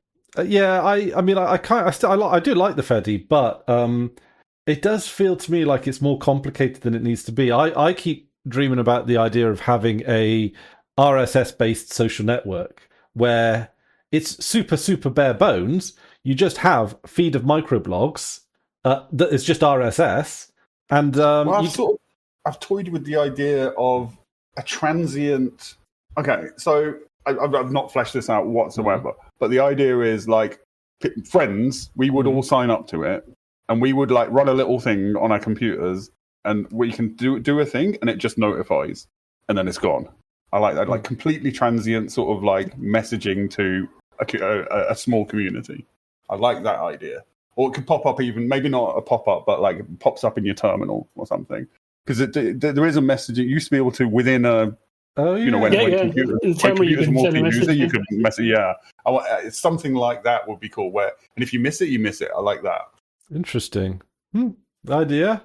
I mean, we certainly, the technology is there. I did like try and mess around with the idea of a protocol that is basically a text file. One line is one status. And then didn't you and Hex do something like that for Gemini at one point? Yeah, we did do something like that for Gemini, and that was quite cool. But it was just pages essentially. It wasn't very sophisticated. Yeah. I think the problem with a lot of these simplified systems is that you get a lot of the things that you end up having to do anyway is because of other people. People can manipulate things the wrong way or mess with things, and you end up having to build a protocol. I think it's something both me and Wing are sort of leaning to. Just make things for small communities. Make things for your own community. Don't make it as this is going to take over the fucking world. Like, make it for 15 people. But I mean, I just mean like just a style of RSS feeds that you can just pop in, like a terminal or something. I mean, I don't like RSS as a format because it's so it's awful to work with, and it's it's kind of inefficient for the actual information. There's a lot of markup for the information, as compared to text files or even something like YATL. Or I don't like JSON either. No, JSON is more efficient. Just YATL, something like that. Which one's YATL? I don't know YATL. Or How do you spell it? YAML, not Oh, YAML. YAML. Like, Oh, right. Yeah. I mean, Wing fucking hates YAML, but like just something. This is it. This is the problem. You hate JSON. Wing hates YAML. I think Wing hates JSON as well. But What do you hate, Hamish? So don't you? Oh, everything. Mastodon. Like if you manually have to write RSS, you should never have to manually write. But if you're writing RSS manually or trying to code something that pulls information from RSS, it's like the RSS libraries are horrible, and doing it by hand is horrible. Whereas a text file, you can just use the shell commands to pull what you need from it. You know? So you would say if such a thing were to exist, text files would be ideal. Would be the way you'd go. Yeah, I mean, it's for you, a CSV. Why not just a CSV? Like status, who said it, time, and if you have some authentication thing, then that kind of stuff in there. But whatever. Yeah, it's just why not? Well, CSV and our shells are designed for working because things like RSS were made for systems that don't have our capability to just text in, text out, text streams. Like text streams are so good, and so readable and so efficient. And you could have double. Here's an interesting concept for you: 2 or more spaces could be the denoter. Yeah. I like that for something like that that's controlled. Absolutely, yeah. Because things like delimiter. Sorry, what did I say? Delimiter. Denoter? Denoter. What does that mean? I had to think about that. What I like about things like TSV, CSV, even YAML, I'd say, is that it's both machine readable and human readable, and that's nice. It's again, it takes it down to a more human level, not as opposed to RSS, JSON. They're machine readable. You're not supposed to read it as a human. It's nice that it's both. It's nice that it's again smaller projects, smaller communities. No, not. I mean, RSS or XML is human readable, but it's a lot of mental overhead compared to just a CSV. Maybe, yeah. I mean, I would the tool I would use would convert your the reason I lean towards RSS is because it already exists as a thing, so you could subscribe to something that wasn't designed for this way of using it, and it would still work. Yeah, if it would cope. Yeah. The thing is, I mean, we say RSS already exists, but like virtually nobody uses it. Like, I like what RSS does. I don't like the format. I like what RSS does, but like it's only us kind of nerds that use RSS these days. I mean, it's used in software and stuff. Like, it's used behind the scenes a lot. Yeah, for sure. Yeah. And that's really like it's. I'm talking about people who use it and know they're using it. Oh, well, but that's neither here nor there, right? I think it's a little bit here. Okay, all right. It's a little bit here, not quite there, I guess. It's not there, but it's a little bit. I know what you mean. I mean, yeah, your point's completely right. Like, it's just a horrible format. Like, actually work, it's a horrible format. I don't like speaking ill of the dead. Oh, we're on to your alibi then, are we? Oh no, I didn't murder Anne Widdecombe. See, or why did you accuse me? That died as why did you accuse me, right? When I'm on CCTV all day? Yeah, how? Because you've got that sussed. You've got your timings and everything to make it even. You go, well, look, I'm seeing all these moments, and then somebody who picks and picks will find the exact timing for you to. And we know he loves making videos of himself in AI, so he's just like plugged that into the feed. I've never made a video of myself in AI, have I? I made that one video. That one video, one time. But that was the one you're trying to use as your alibi. No, the horrible. I think we used. I don't know whether it was on a podcast, but we used Anne Widdecombe as an example of something. Oh, it was when we were with the ethics of love potions, and it's Anne Widdecombe was the example. I still stand by that. Right. Love potions are a violation of consent. We don't want to get into it again because we're not gonna make progress on that. But perfectly ethical. That's why the genie. Oh, I watched the weirdest video essay that talked about the genie being a dickhead from Aladdin, the cartoon. Oh, I thought you meant generally. Oh, no, right. Yeah. Here's the thing, right? Okay, are you familiar with Aladdin, the Disney cartoon? I'm familiar with the story, but not the cartoon. Oh, okay. It's one of my favourites growing up. I was like the right Disney age for it when it was out. I know Jasmine is hot. She is beautiful. I mean, Yeah. it can't be a coincidence that all the e-girls and everything still dress up as her now. Like it's locking in to some childhood like awakening. Do you know what I mean? She might have been she might have been one of my first crushes, I think. Oh, you don't even want to. While you're talking, I'll tell you. I'll show you my first cartoon crush when I was like. It's a spider, isn't it? No, it's what. I think actually, I don't like admitting this because it's a bit about. I think it was like Yogi Bear's girlfriend might have been my first crush. Yeah. Well, apparently, Jasmine, the character from the Disney, was inspired by Audrey Hepburn and Jennifer Connelly. Okay, I mean, Audrey Hepburn is. She's a very attractive woman. I don't see it, but I. Okay, here's the earliest crush that I remember. This was from a cartoon called Battle of the Planets, which Hamish. Oh God, yeah. Hang on, where did Battle of the Planets for sure? Oh, you've done it. Yeah, you've shown us this before. Yeah. What your crush was that thing? Yeah. That's some Freudian shit going on there. That is. I still get it. Like that is hot. See, when you said Battle of the Planets, I was expecting one of the sort of human characters. Yeah, the human. Yeah, the one everybody else fucking likes. I like the because there was a human that talked. So that was the main enemy, but then there was a human that was also kind of the main enemy that would talk to that thing, and they were. I also had a bit of crush on this because they were sexually ambiguous as well. This character. Yeah, that's got a real glam rock look. Yeah.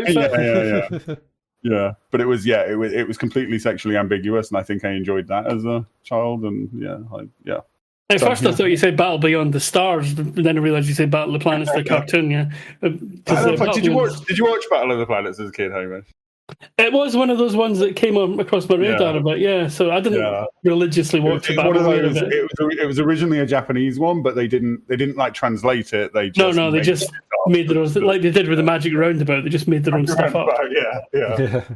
Which, by all accounts, they made a better version than the original. Yeah, but anyway, right? Just because people at home will be interested in this, even if you're not, right? So basically, played by Robin Williams. I don't know if that was that a... No. You just might not. If you haven't seen Aladdin, this is going to go. Let's just leave the call, Hamish. Let him talk to him. I'll talk to him. So, we did. So, okay, and that's how I ended up assassinating President Lincoln. So basically, right, Aladdin goes in the cave, genie gives him 3 wishes, right? First wish wasn't to get out of the cave, he tricked the genie on that time. However, I think his first proper wish was to be made a prince. However, the genie does not actually grant that. He grants him the appearance of being a prince. He grants him a procession, an elephant, all that kind of thing.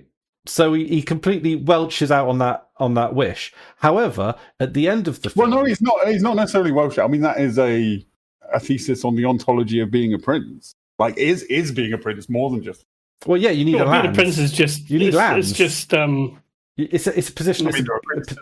You're only a prince if other people let you be. Yeah. I think the trappings make the prince, really. Well... Anyway, sorry, continue. Okay, I mean, I don't know, you might have just... So... Towards the end of the film, during the sort of the villain climax, Jafar, the bad guy, asks to rule on high as Sultan as his wish. He is then granted that wish completely in its entirety. Okay, that does feel like a bit of a swizz for Aladdin then, yeah. Yeah. He said, make me a prince.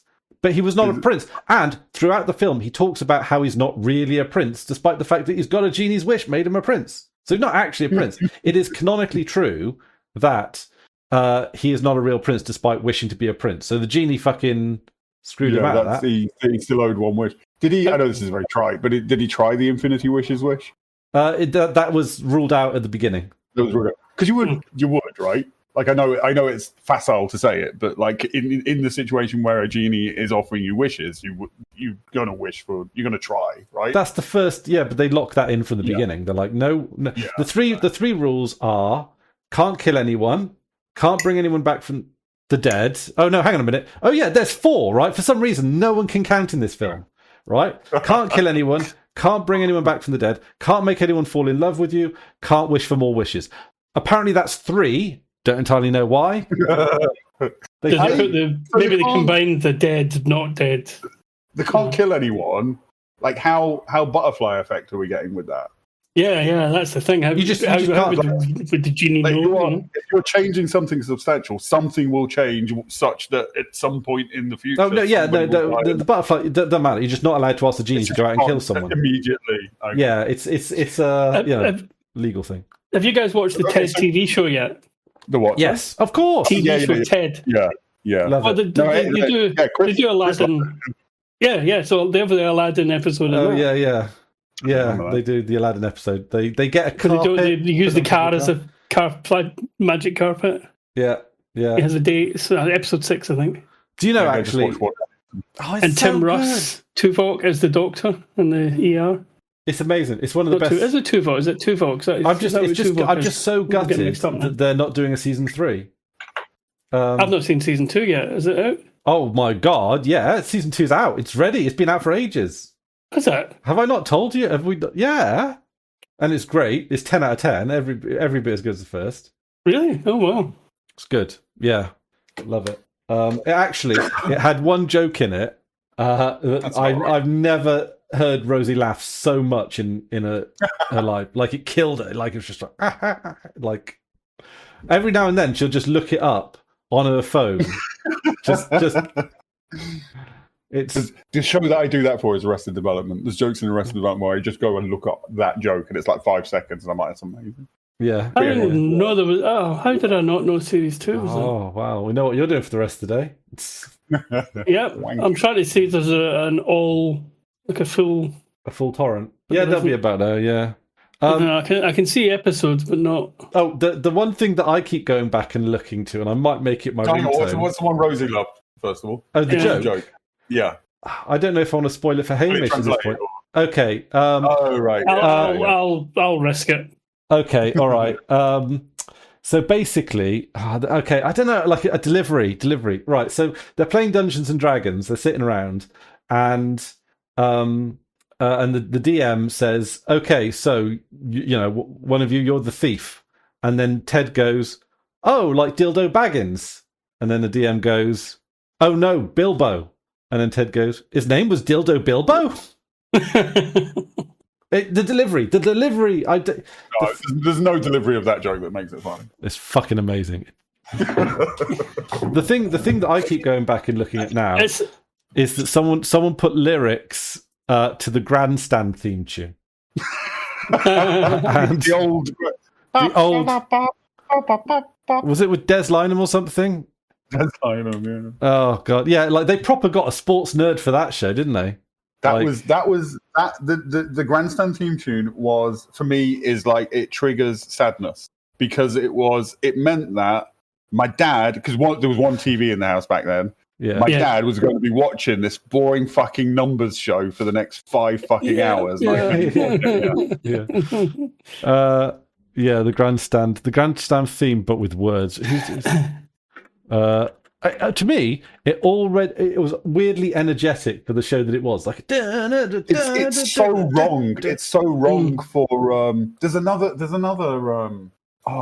Carry on because I'm going to need to. Okay, this is. I'm going to put. Hang on a minute. Can you just put YouTube links now without everything dying? So, cricket. The old cricket theme tune is the most exciting. Yeah, I can't remember exactly, but like it was the most upbeat, exciting like party music for like cricket. Oh yeah. Which has got to be the most boring sport on the planet.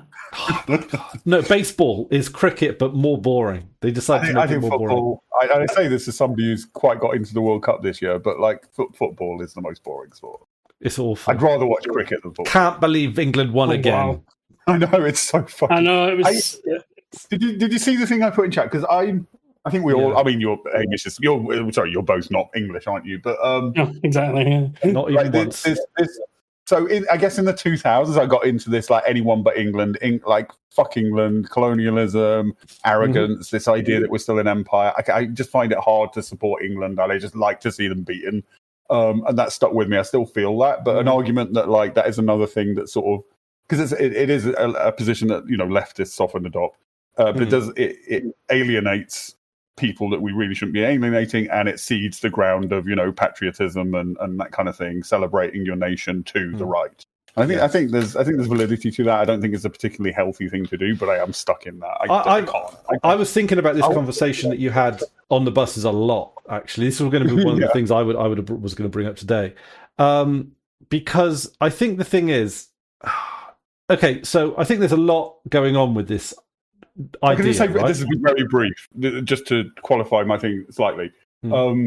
I do think there's a specific obnoxiousness to England football fans that you don't find in maybe you do in some, but isn't so common in other nations. Okay, there is a specific type of, and there's a lot of football fans up in the depot. So I always keep my head down when it's football talk because I can't, and but so okay, with conservatism, right? Conservatives love stories, don't they? They love a little story, right? They use it for like biblical stories. They use like sports, nationalism, like all of these things. They develop or envelop their ideology to like little stories. I think humans like stories, and the right are very good at keying into that, and the left aren't. Yeah. Yes. But the trouble is, as well, is that I think the left are or a part of the left, I'm just going to say the left, have a visceral aversion to the bullshit. Lying. Lying, yeah. And I think even that, when it's lying for a good reason. To the point where they question metaphor. Yeah, but nationalism itself. Well, okay. So again, there's more layers to this because it's like, what is nationalism, right? So in Wales, nationalism, Welsh nationalism, tends to be left wing, and am I right in thinking it's similar in Scotland, where you think nationalism it tends to lean more left than right. Sometimes it can be a bit militant. Yeah, but there's some. Yeah, in both countries, the Tory right would be unionists, right? That's it. Yeah. So it's two different types of nationalism. So the union nationalism, which is I need to clarify for like America. Unionist in that sense doesn't mean somebody who supports unions. It means somebody who wants those countries to remain part of the United Kingdom. They want want England to continue to be the boss. And so Welsh nationalism, whilst I still think it carries the same level of bullshit as nationalism, it's bullshit on our side, which is, I'm going to be straight up, easier to tolerate. Sorry, but it is. Like when it's just, I'm not saying it's right. I'm just saying it washes over me a little bit easier. It's left. But the trouble is, with union nationalism, if you call it nationalism, but we'll just call it nationalism here, there's also you can't get away from the imperialism and the slavery and the colonialism narrative. That is what's the word? Like that is the narrative that contains that notion. Yeah. Right? So us is still a great imperial power. Yeah. So the George Cross, for example, like the George Cross is. To me, there's a distinction between the George Cross and the Union flag, but also the George Cross and the people that get the George Cross painted on their chest and stuff also carry with it connotations that are a bit. I think that's a relatively recent thing, and that's a football thing. But because it's a far more. The Union Jack is an unattractive flag, and the George Cross is quite a nice flag.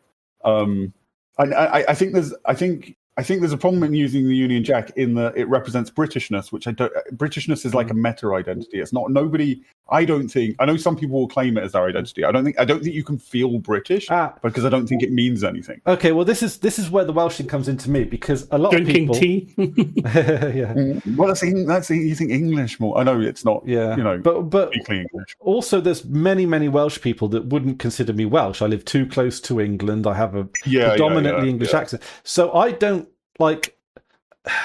So I specifically feel that nationalism is a bit bullshit because it's just an in-group out-group, where in often cases I feel out-group in both of those camps. I think things like nationalism.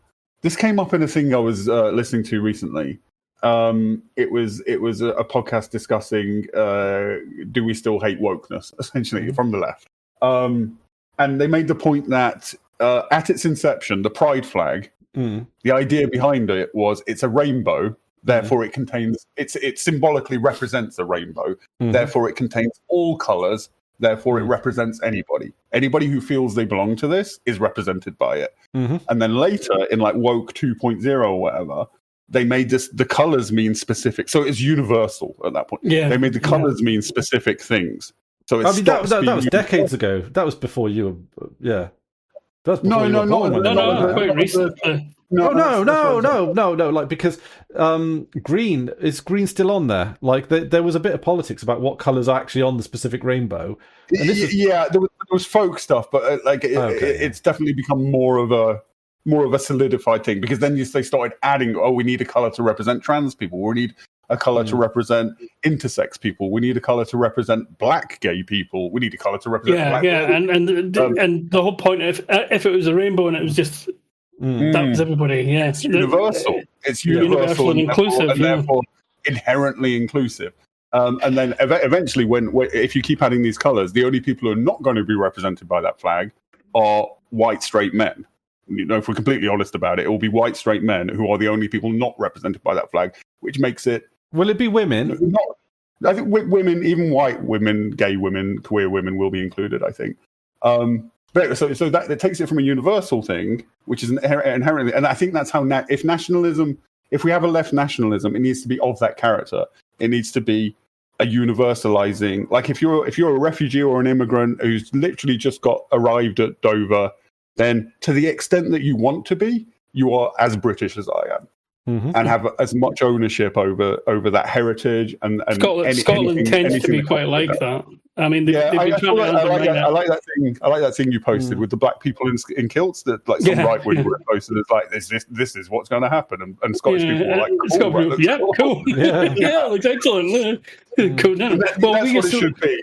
But in terms of a nationalism that I feel in myself, I do. There's a little bit of attachment to the positive aspects of what I see as our national character, which honestly is largely shared between the nations.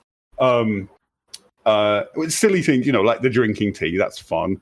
And historically, we've not been amazing, but historically, we've at least at times been a country that sort of welcomed dissidents and people that other countries were kicking out a little bit. I think we should lean on that, at least as a narrative on the left. And I feel an attachment to the land and to the people. And when I say the people, that is, when I lived in Stoke, and I lived in predominantly, when I was at university, a predominantly like Muslim street. And I enjoyed that. I enjoy a variety of cultures and people. But actually, interestingly enough, having like hung out with a fair amount of Muslim people recently, because obviously I spend a lot of time in Gloucester. One thing that I've kind of noticed is that as like a vegan who doesn't drink and don't quit smoking and everything, you can't agree with that, I align a lot more with Muslim people my age than a lot of like ladsy British people, because it's like we think about what we eat, where it comes from a little bit more. We think about our bodies and, looking after ourselves a little bit, but not in a gym bro kind of way, in a, like a more sort of serene kind of way. Do you feel that same sense of connection to the land? Not, and again, I don't mean this in a, because I think as far back as I know, one side of my family has lived in this area. And like I look back, I look at the hills and the burial mounds on the hills, and it's like people have lived here for tens of thousands of years. There's a continuity to this, but that's not. I don't mean that as if somebody's just moved here today from Bangladesh, they have as much ownership over that as well, because it's humans have lived here for tens of thousands of years. I mentioned that my family is here, but that's a detail, not a requirement. I totally feel that connection to the local area. Yes, I couldn't even give you a boundary. If maybe the boundary fades a little bit, maybe it's a gradient. Yeah. But sometimes when you get that very specific grey sky that I think is fairly uniquely Northern European, and I just that misting drizzle, and it's almost like you can't really and I just think like. There's something beautiful about that, and humans have looked up at skies like that here for tens of thousands of years, and that makes me feel a connection. Yeah, well, actually, and I feel that too, because especially with the bit where you, because the thing is, one of the things, particularly in the forest, is that it can feel a little bit like too much. I'm trying to avoid using the word like inbred, but too local for local people. Yeah. Oh, you know? Yeah. And sometimes people get a bit get that, they get parochial. Parochial, maybe. They get a bit like we don't like outsiders coming in. Outsiders, sometimes they're people of color. Sometimes it's just people from like further afield. Like it's just a broader kind of. Yeah. And that connects to the thing I was saying about watching Yellowstone. Outsiders coming in, and for me, I want, like personally, I want the outsiders to come in. You want outsiders to come in because they want to be part of that. You don't want outsiders to come in because they want to build a hotel and make this place a theme park. Yeah, that's the problem with Scotland. Is a lot of places are basically, and they're where the unionists are as well, because it's people that have sold, a one-bedroom flat in London and bought a castle in northeast Scotland, that kind of thing.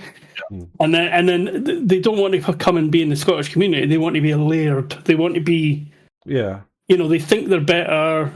They've bought a big place because they can afford it, and they think that because they got a bit of land or whatever, they're somehow, it's that sort of it's imperialism, I suppose, of a kind. Yeah, I do very, very exactly that. When I was at uni, a vague friend of ours, very wealthy parents, they bought a castle in Wales.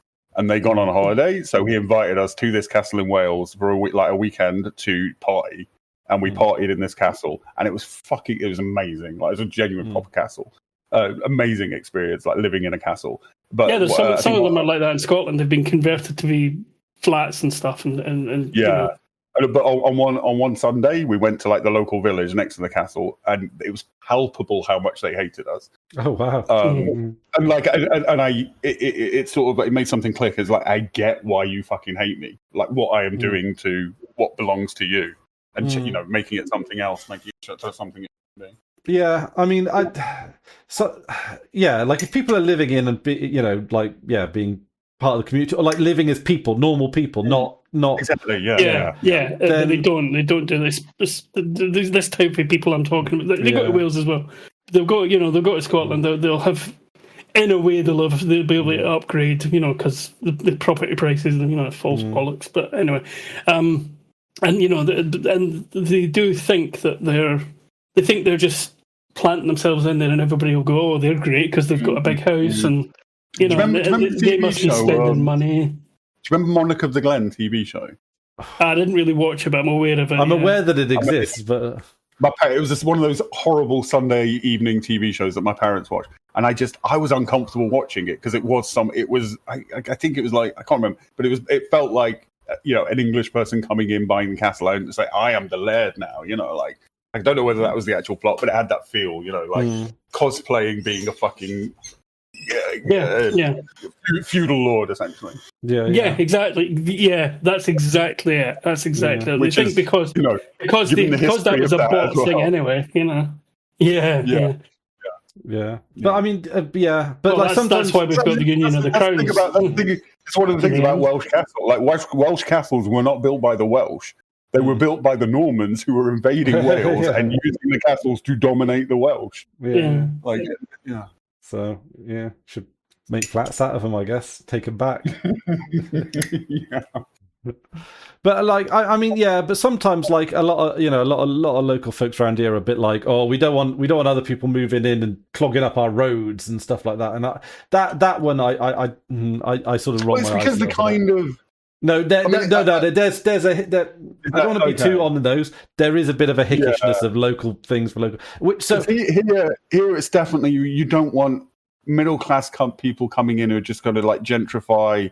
The commuter type who are they want to live here because they want to live in the countryside. They don't want to take part in the community. But then when the Asian couple who came in to run the spa shop, they are the heart of the community and they're treated as such. Like it's not. It's not a racialized thing. I mean, I'm sure the racism exists, but it's predominantly, it's people who want, like Hamish said it better, like people who want to be genuine humans in the community versus, well, that's what's happened to this area where I live. Historically, there was a lot of little villages around here, like the one I'm in is like this. The place I'm in has got a different name from like half a mile down the road. But of course, everyone just calls it the one thing. And the problem is, it became the commuter place for Bristol and Bath. Yeah. And so all these housing estates have popped up. And if you go anywhere here, it's like it looks like you're in a little village, and suddenly 10 housing estates between them all. You know, I mean, that's the story of a lot of the country at the moment, isn't it? Like, I think the thing is the issues with that is that jobs have just centralized in bigger hubs now. Yeah, because there's so many jobs that aren't real jobs. That's the problem. It's all to service. And also, to service money that doesn't exist. You know? Why not? UBI. I mean, we've got like a well-managed UBI. Which, Excuse me, I've got to take Peanut out. I'll be right back. Yeah, UBI. But also, the fact that so many companies seem to be squashed, like trying to get rid, like we could do more working from home. Like there's companies trying to like put the kibosh on that. Sorry. You know, for stupid reasons. I mean, Hamish is right. There are a lot of jobs that, like, I mean, the thing is, right, if you look at, like, corporate innovation over the past, like, quite a while now, AI being the latest iteration of it, the aim is transparently to end up hiring fewer people, to do more, hire fewer people. That's, you know, the self-service checkout tills, all this kind of stuff, self-driving cars. The push behind it all is humans no longer required. At some point, like, and this is why, right? If you look at like fascist-leaning people, one of the talking points that's coming out now is the idea of women not being in the workplace anymore. But like, and it's like, is that possibly the counter to that? Where if there aren't enough jobs and the number of jobs go down, well, maybe we should push the women out of the workplace and save us, you know. Well, I mean, yes, but it's obviously naive because it's from the right. Like the Marxist, the correct, in my opinion, Marxist critique of that is that, like, whatever we want to call it, homekeeping is simply just unpaid labor. Yeah, which is another reason why the woke.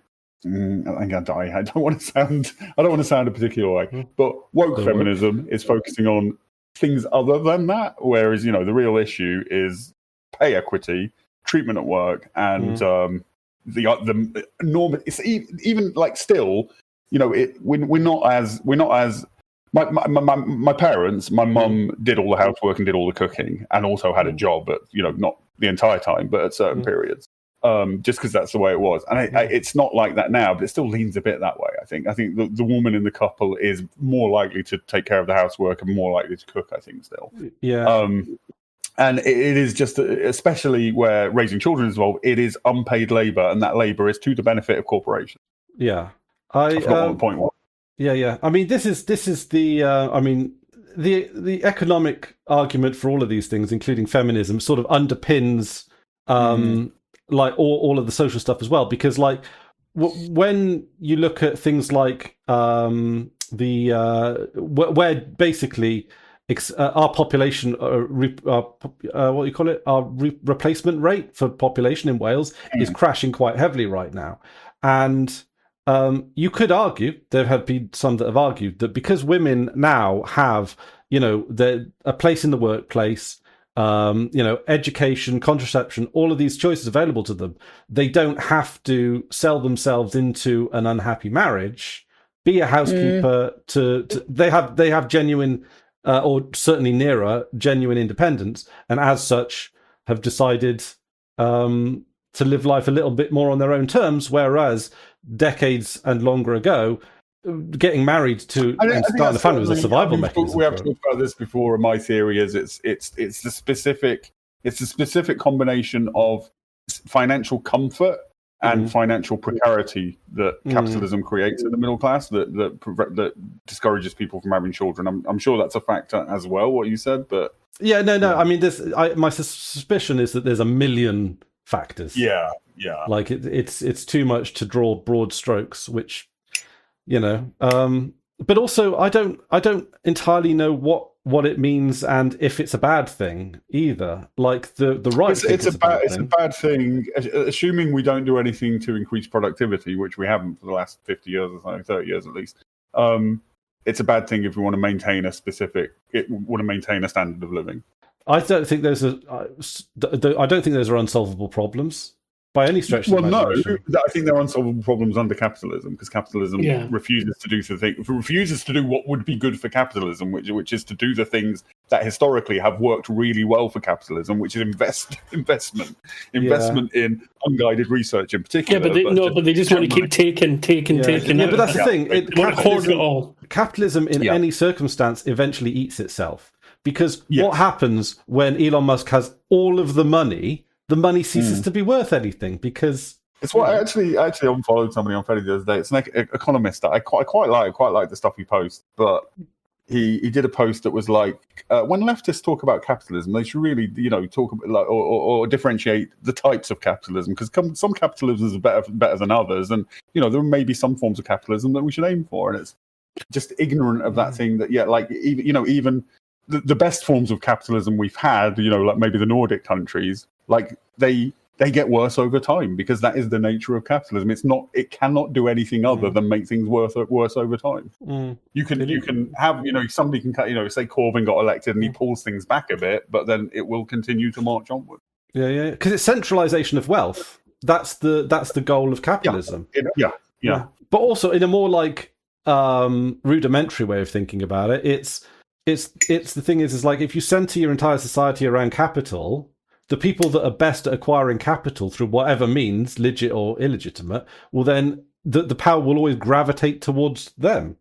Well, worse than that, the power gravitates towards them, and because they think they're a good, smart person, they believe that's a meritocracy. But being good at making money, they will advocate for the system and reinforce it because they believe it's meritocratic. Yeah, well, that's the thing. Yeah, that's the big myth. Yeah, I mean, I don't think Trump thinks that he's an idiot who's just lucky and useful to a large different groups of people. He doesn't. He probably thinks he's the hero of his own story. I think that is human nature. I think you've got to be extremely strong in a system that makes you particularly successful to not go, yeah, that's because I did things correctly. I think I'd probably be susceptible to that. Vindication is the sweetest drug. Yeah. Clearly, like I worked hard. I'm smart. I think about things. I worked hard. I was innovative. So this society is successful. It rewarded me.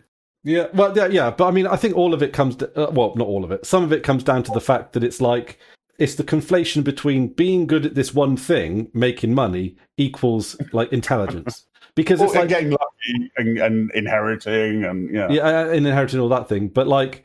I think it's something that people get wrong in like historical fiction and TV shows and stuff, is like how like aristocrats back in the day believed that they were literally ordained by God to be in that position. They had a duty, a responsibility, and and a privilege of literally being chosen by God. Like, and it's the same thing in capitalism. They they believe not that they were chosen by God, but also. They try and reinforce this myth because, of course, wealthier people have a more expensive and higher standard of education.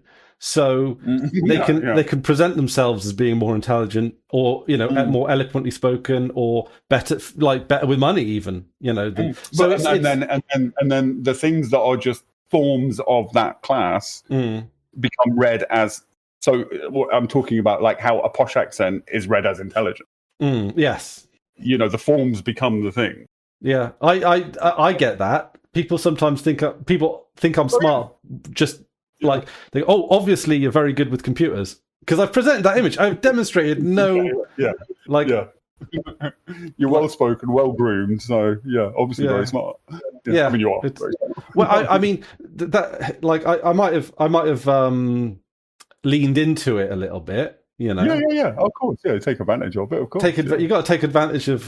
I take advantage of the opposite. I like that people underestimate me because I look like a fucking idiot. Yeah, it's a matter. It's you got to play the hand you dealt, right? That's exactly. Yeah, I mean, I don't understand why it's not. Some things aren't more like spoken about on the left. Is it because it's all settled science or whatever? Like. Why we should just ban private schools? It's because we don't have a left. There is no left. There are leftists. There is no left. But surely it's like, I mean, the in terms of the mainstream, in terms of the mainstream media, there is not a left, and in terms of mainstream politics, the Greens are the closest we get, and then they are, social democratic at best. I mean, I think they're quite broad. They're they're quite a big. In terms of policy, and of course you can only Well, their policy is democratically decided, so you get the sort of the middle average, I guess, don't you? Yeah. The sort of I think the leadership leans it a bit lefter than it would be otherwise with the membership. I think the current leadership, yeah. Again, yeah. I presume England and Wales. There isn't a left. There's no left media, other than independent things online and stuff. At a national level, there's no left party. There's no left media. So who's going to be? I mean, the reason there's, it's been engineered such that there's no left. It's not a coincidence. It's not. It's not a coincidence by any stretch of the imagination. I mean, the thing is, this is why the news is a crock of shit, isn't it? Because it's just like it's rich people telling you what to think. It's just that. Well, the other day I was in the car and I usually flick around to try and avoid adverts and news and stuff. But I caught a bit of the news, and it was basically an announcement for Palantir telling us how great they were for the NHS, read by the news. Oh, Christ. Well, I think the most dangerous one right now, and this is Europe-wide, is we are being propagandized to accept the idea of a war with Russia, and further to that, a permanent war, a forever war with Russia. That we so they can spend more money. Let's get off the politics a bit. Yeah. What else? Because I was going to start on about something. Let's not. Okay, I'll tell you what. You said you had several subjects. The monochrome was one of them. Did you? Hang on a minute. Speaking of monochrome, hang on a minute. I want to see if I can still get it. Yes, there we go. Right, this is kind of hilarious. It's a little bit political. What the fuck is the straight pride flag, and why is it this? That looks fascist. That's exactly what I was about to say. If it had a splash of red somewhere, it would be perfect for a fascist flag. Why does that? You've got a black symbol that's going over your black fucking stripe. And that looks like handcuffs. It's like, why don't they just put a ball and chain on it? You're doing time. Well, at least that would be honest. What would be a better straight flag?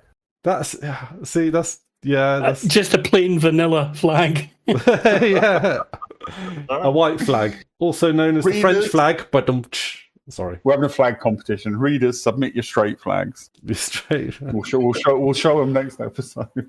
Oh God, it just be a picture of Sydney Sweeney.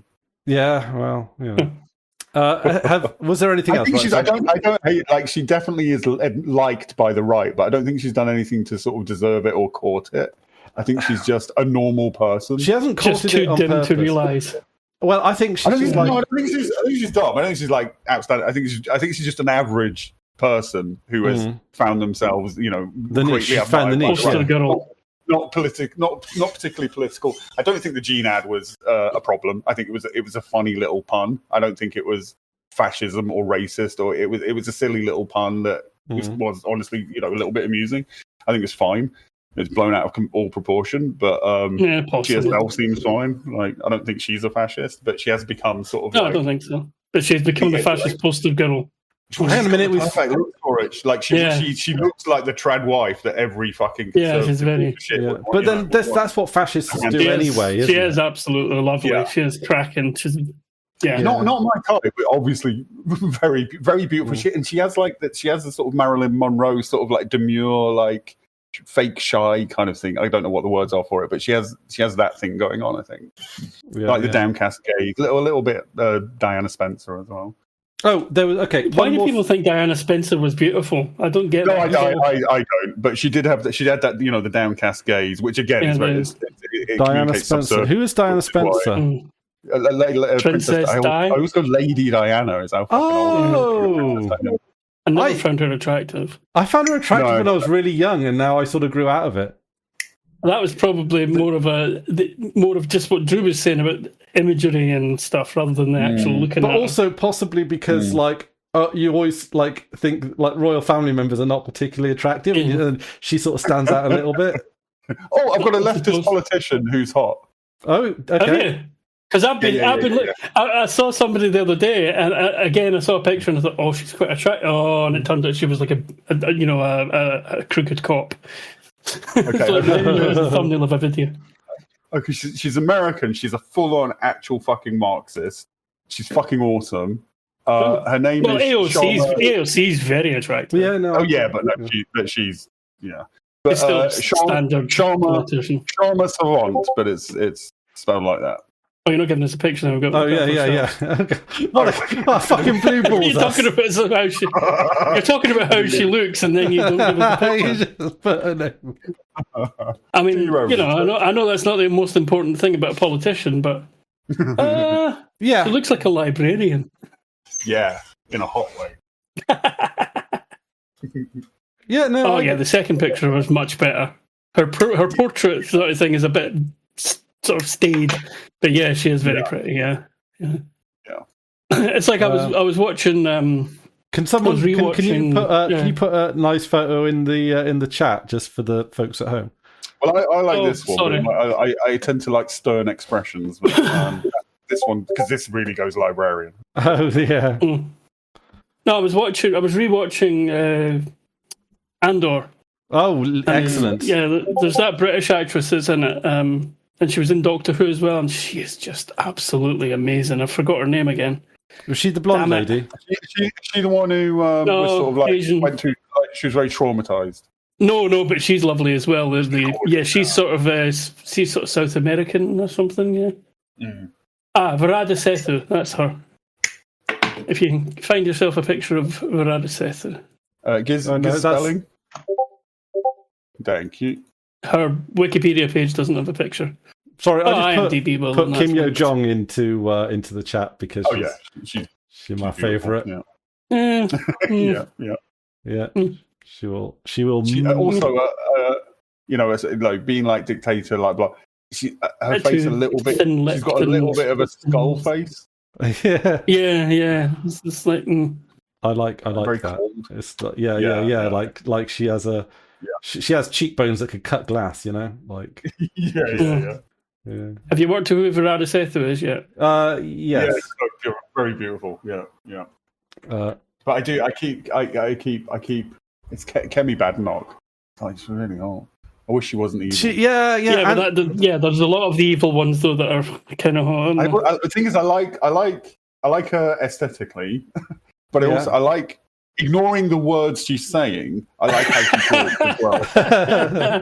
She talks quite nicely, and she talks like she's got a manner that I would like in a prime minister. Like she's serious without being over serious, takes herself seriously without blah blah. She told Liz Truss to shut up for a bit, which was fucking amazing. Yeah, I like the attitude. Yeah, I just wish she wasn't a cunt. Yeah, with them. And with her, because she doesn't have that stern authoritarian like right wing thing going on, so it doesn't. Her cuntishness doesn't add to the attraction. This is so pathological. I was going to say, a psychiatrist would have a field day with us. I think. Yeah. It's not even like this might be oversharing. Like I'm not sexually submissive. Like it's not about that. It's not about like I want to tread on me and shit. It's not that. It's no. It's about the attractiveness, not the sexuality. Yeah. Yeah. There's something about the stern authoritarian. I mean, obviously they go together a bit, but yeah, but it's not about being. I don't want to be dominated or anything. It's not. Is it you put up of the Korean lady? It looks like a picture from like Coronation Street or something for some reason to me. I don't know why. I think it's the coats. I think it's the coats. Yeah. They wear a lot of coats up north, don't they? And she's very pale as well, so she could be northern. Yeah, it's very Manchester. This is a nice one of Kemi Badenoch. Is it? Yeah. I'm trying to. Again, it's you've got there's that thing about separating the art from the artist and all that,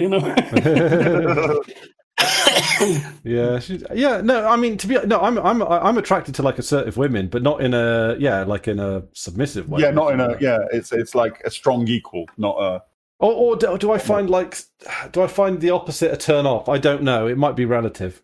I find simpering submissiveness very, very, very off-putting. So me too. Yeah. I find it a bit. Yeah. You want somebody who's going to stand up to you, argue back, tell you you're a dickhead. Yeah. Oh, Yeah. every woman tells me that. Yeah, I think there's something. It's just like it's just. Also, this might sound odd, and this isn't a blanket thing, but like when I'm looking at a photo of somebody, and for the purposes of they attract, like I don't like smiling. Smiling is a name. Like some people have very beautiful smiles, and when a genuine smile comes out on their face because they've been amused, or like gorgeous, but just like a photo Smiling for a smile, photo, yeah. Yeah, I'd rather have like a serious or even a stern expression is more attractive to me. I don't know. Depends on the person. People who smile too much. It makes me distrust them. I was going to say it would make me suspicious. Yeah. I don't know. I think I'm more subjective on that one. I would fucking hate that. Like, the American style of customer service. Oh yeah. Oh yeah, definitely. Because that is that simpering submissiveness that I don't like. I would genuinely. I've said this before, but I would genuinely like. I would pay to go to like a cafe or restaurant over where the service is rude. I don't mind them being friendly and helpful, but it's in a British way, not in the American way. I like friendliness if it's genuine human, like that person. Not because of the job, they genuinely want to talk to me and ask what. Yeah, like yeah. that, There's a woman that like that works at the pub, the restaurant that me and Dad go to quite most days. And yeah, she's she'll call people sort of sort of epithets and friendliness and everything. But it's it doesn't she doesn't just flick a switch as she turns away from the bar or anything. She is kind of you can feel the genuine warmth. I don't know. If you're not doing that, if you're not a genuine person, then I want rudeness. I want to feel like I'm being judged. Like I say what I want, and they just do that, like proper English. I don't know. The place I go for my lunch regularly, they're starting to be a bit more conversational because I'm a bit more regular than that. I don't like it. No, you don't like even when it's genuine. No, because the thing is, it's like leave me alone. I just want to eat, kind of. Oh, or it's like they start guessing my order. It's like, oh right, okay. And it's like no, I just. Decaf today, is it, Chris? I don't want decaf. Like, can I tell you the thing I want instead of you guessing it? That's the thing you generally don't like. Actually, you don't like people, being presumptuous about what you think or want. Or I think I've noticed that. And then I don't know. Like it's. I mean, they're great. They're great with they're very friendly with the old people regulars that come in and stuff like that, and that's lovely to see from outside because it's like I've got 40 minutes. I need to get a full breakfast in me. Like I got money.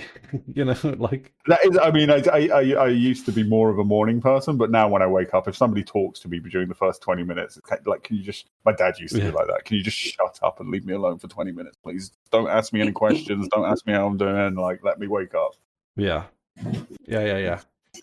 I don't know how long we're going on for, but I do have one more thing that I did kind of want to talk to you about. I was going to say, you had an agenda from what we understood. Oh, well, we're basically through it now. Like, but I did want to talk. I wanted to have this as a conversation in one capacity or another, but might as well do it on freebooters because it's why not?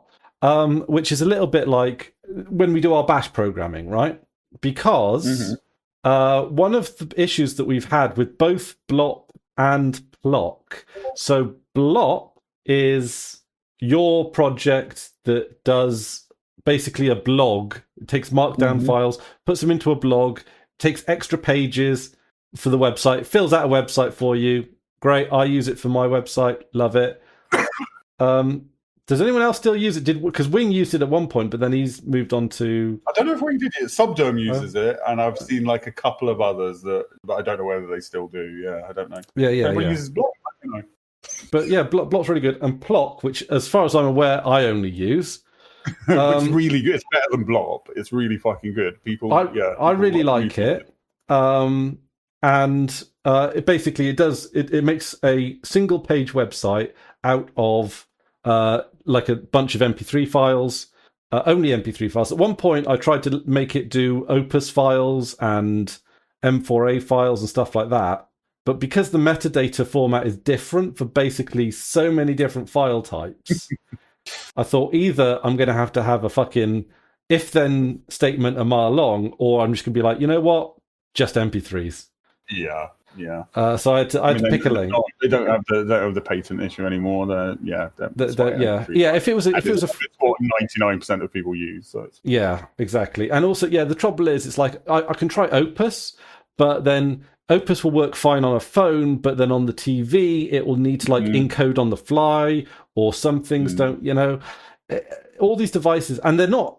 It's not through any technical limitations or licensing limitations. It's just the TV just hasn't. Like the software on the TV, Jellyfin or whatever, just doesn't do Opus, but it does do OGG.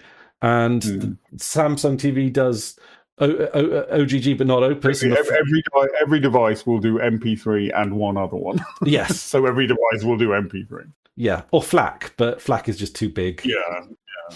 So I just go, all right, MP3 it is. It's trivial to FFmpeg something into an MP3 anyway. So I think I've got a few scripts at home that just take a folder of non-MP3 files and turn them into MP3 files, keeping the metadata, keeping the image front and all that kind of stuff. So it's MP3, and then you can do a little templating to lay out how you want the scripts to look. So if you look on the Space Virgins audio feed, which is freebooters.uk/spacevirgins, you'll see that there's a little player for each one. But then if you just go to the freebooters, it's just a list of links to MP3 files. So, and then there's Dargoth Hour, which is the same. Oh no, hang on a minute, Dargoth Hour. I need to style sheet that out properly. So there's a little templating, and then there's a template for the whole page. So what's at the top, what's at the bottom in one file, and you put placeholders in. However, I also have there's a third project which I've called Agriblop that I work on, and you can see Agriblop in action by going to the freebooters.uk website and clicking on blog, and you'll see a long feed of, I think it's my websites, Drew's websites, Hamish websites, Wing's websites, Subderm's website. All one feed of all of the posts from those websites, like a blog, right? Like it's a blog. You click on one, it'll take you straight into the website. And I really quite like this. Doesn't even open into a new tab or window because you got to use the back button because browsers have back buttons. On a phone, it's even easier. They have a back button just right at the bottom. Beep. That you did, However, one thing I've struggled with a little bit is with the templating, right? Like, with the old version of Plock, it used to be the case that we'd have the top matter, the bottom matter, and then the template would be hard-coded into the script, which was a really simple way of doing things. But is it weird to have the template as two files, a top and a bottom? Or no, that's what I do. Yeah, because having a little placeholder in the middle, interestingly enough, makes it infinitely more complicated. Because you're replacing a little placeholder text with all of the middle matter. Either Plock, it's a list of podcasts, or in Agriblop, it's that feed. And I've also learned that doing a long list of long feeds through server memory causes problems. So I do it through temp files. So it makes a file, it does all the work in the file, and then puts the files together. Sorry if I'm losing anyone here. You mean rather than running it as on the remote system as one big job? Yeah, through memory. Yeah. It's using memory, using hard disk, which to use when. Because Drew's said the other day, you don't ever try and do anything on the hard disk or with temp files. Unless I have to for technical. I said this to you in chat, but even very big RSS feeds shouldn't be big enough to make memory a problem. Now, I didn't. There must be something going on there. Well, there must be something that I'm doing with the process that is expanding it to. I don't know if it's expanding it to fill the memory or whether or not it just crashes out. But it stops at a certain point and then just goes home. Okay, so it's not. Yeah, because can you have two terminals open and have a look at top or something while it's running? Yeah, because there are limits. There are limits in shells of how many like inodes they can create. I mean, it won't be that. It might be something like that instead. Like for some reason, because how many levels deep a loop can go. Stuff. Yeah, it might be hitting one of those. Yes, it could easily be something like that. It might not just straight up be memory. But doing it in text, doing it using temp files, and temp files are trivial to do in a bash script because you just do a variable equals and then $sign brackets mk temp, and then you do trap, and then you list all the files that you want to make sure are deleted under any conditions at the end of the script. Wait. Yeah, no, it's definitely not memory because I think most, if not all, Linux systems, your temp is in memory anyway. Yeah. Is that? Yeah, temp will be. Is slash? You're talking about root /temp, yeah, or /tmp. Is it? I'm just gonna double Google that. Oh, it says yes. The temp file can be mounted in memory using a file system called tempfs. Yeah, it is on I think most mainstream. It definitely is on Arch. Oh, hang on a minute. It says here on if you do DUF on your system, you'll see it in there. DUF /tmp size blah blah blah type at the end tmpfs. Is it not? Oh, /tmp. Yeah. Use. It's the very last one on the list on mine. Yeah. Yes, last one on my list. But for some reason, I'm only using 5 megabytes of it. Oh, that's temp. That's not memory. But temp is /temp is memory. That doesn't really. Sorry, that just means it's something other than memory usage, which is a relief because that was weird. Yeah. That's just temporary files. So it's got 5.1 megabytes of whatever temporary files is just being used on my system. Probably Discord, really. No, temp. Yeah. Okay. Yeah. Whatever. Well, no. Correct me if I'm wrong. No. It's kind of a more. Yeah, it's all right. I'm probably not as good as you two with that stuff. So I'm just gonna shut up. Well, I just look 45 megs. So yeah. I'm just looking at it now. Jellyfin is a bunch. Systemd is a bunch. .NET Diagnostic Socket. Oh, that's Jellyfin. That seems to be expected. So, everything there is generally recognizable. Oh, NordVPN is there with something. So that's okay. Oh, I do like the color. The color coding actually makes it a lot easier to read all this stuff with LSD. Your fancy colors. Wow. Yeah. I do quite enjoy LSD. I'm on Team LSD now. LSD, DUF. It's good stuff.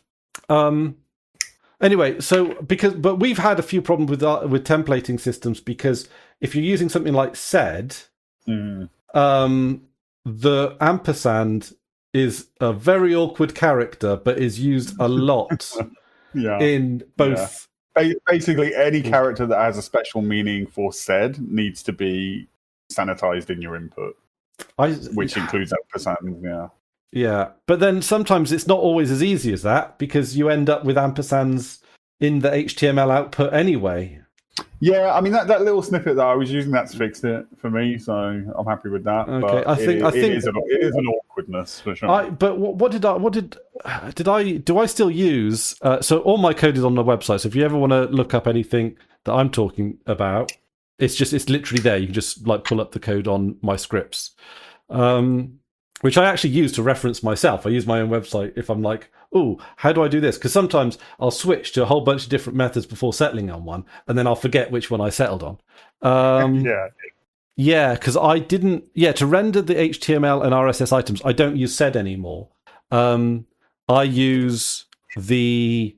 Is it the straight-in bash regex just... / so bash has got a substitution syntax, which is pretty good, that was what caused Agriblop, the long RSS feeds, to crap out. Oh, okay. So what did I use in Agriblop? But everywhere I looked at, forum posts, etc., kept saying, I don't know, there was like a contradiction. It was like, you shouldn't come up against any limits, but at the same time, really big arrays of information will be too much. Yeah. So again, this is RSS being RSS because it's so nested and dirty as a format. So agrablob. And also, there's no fucking actual standard, which frustrates the shit out of me. Oh yeah, no, I do use sed, which works now because how do I escape it? And I use awk, which, oh my god, it's so hard. I don't understand awk. I need to watch your video again, AW, because apparently is awk something I should be thinking about using more of in these kind of scripts? Is it? Well, you can always do thought awk and sed went together. Yeah, you can do it. You can do it a shit ton with awk. Awk is a Turing complete language. It's not just a command. But the most common thing to do with it is to take fields out of something and maybe do something with them. Okay. Well, that definitely sounds like. I was doing a thing the other day, for example, where I was taking some tabular data. All I wanted was the first two columns. Yeah. And I wanted to multiply the second column by 1,000, and awk is perfect for that. Yeah. But no, for my rendering, I did a little rendering function, and then I pipe it through that function. Where is it? It's the escape function, right? Where did I put the escape function? Oh, escape. Yeah, right at the top. And it escapes. Oh my god, I got to fucking read this regex. So I think it escapes. Ampersand. Hang on a minute. But inside the sed command, I've got a square bracket, a left square bracket, but am I using that to escape the ampersand? Or is that scripts and trying to work out what the fuck was this? Oh no, so I got the square brackets, and then I've got ampersand pipe // close the square brackets, and then / / ampersand / G. I've lost myself.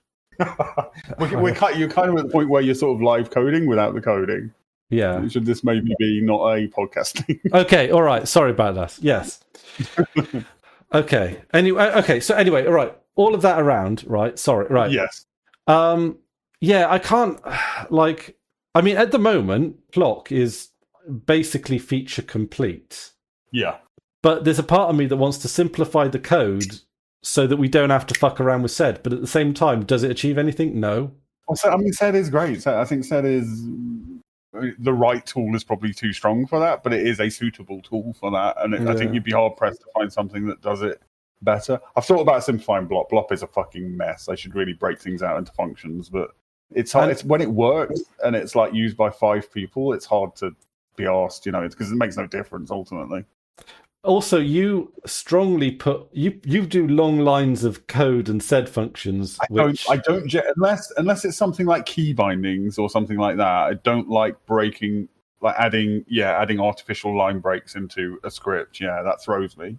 I don't know why that throws you. It's awkward when if you want to paste it into a terminal to work on the command. It's awkward. Yeah, I think most people it's the opposite, but for me that makes it harder to follow.